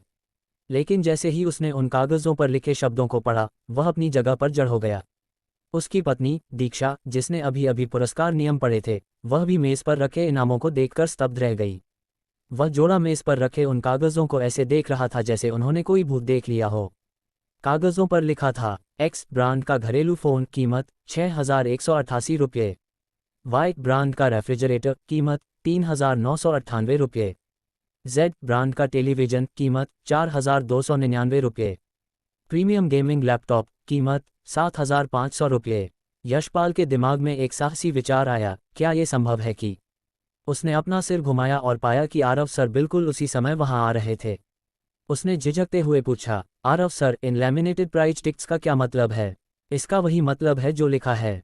अगर मैं ये सारे फ्रिज और टीवी यहीं खरीद कर मंगा लेता तो इन्हें यहाँ से ले जाना आसान नहीं होता। इसलिए केवल छोटे आइटम, फ़ोन और टैबलेट की भौतिक रूप से खरीदे गए हैं। बाकी के लिए फ़िलहाल ये प्राइज टिकट बनाए गए हैं।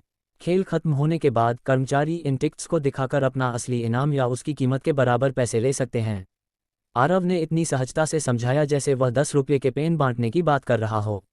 ये तो यशपाल का मुंह खुला का खुला रह गया। उसे समझ नहीं आ रहा था कि अपनी भावनाओं को कैसे व्यक्त करे। उसने उन टिकट्स पर नज़र डाली थी और एक भी इनाम 3,000 रुपये से कम का नहीं था।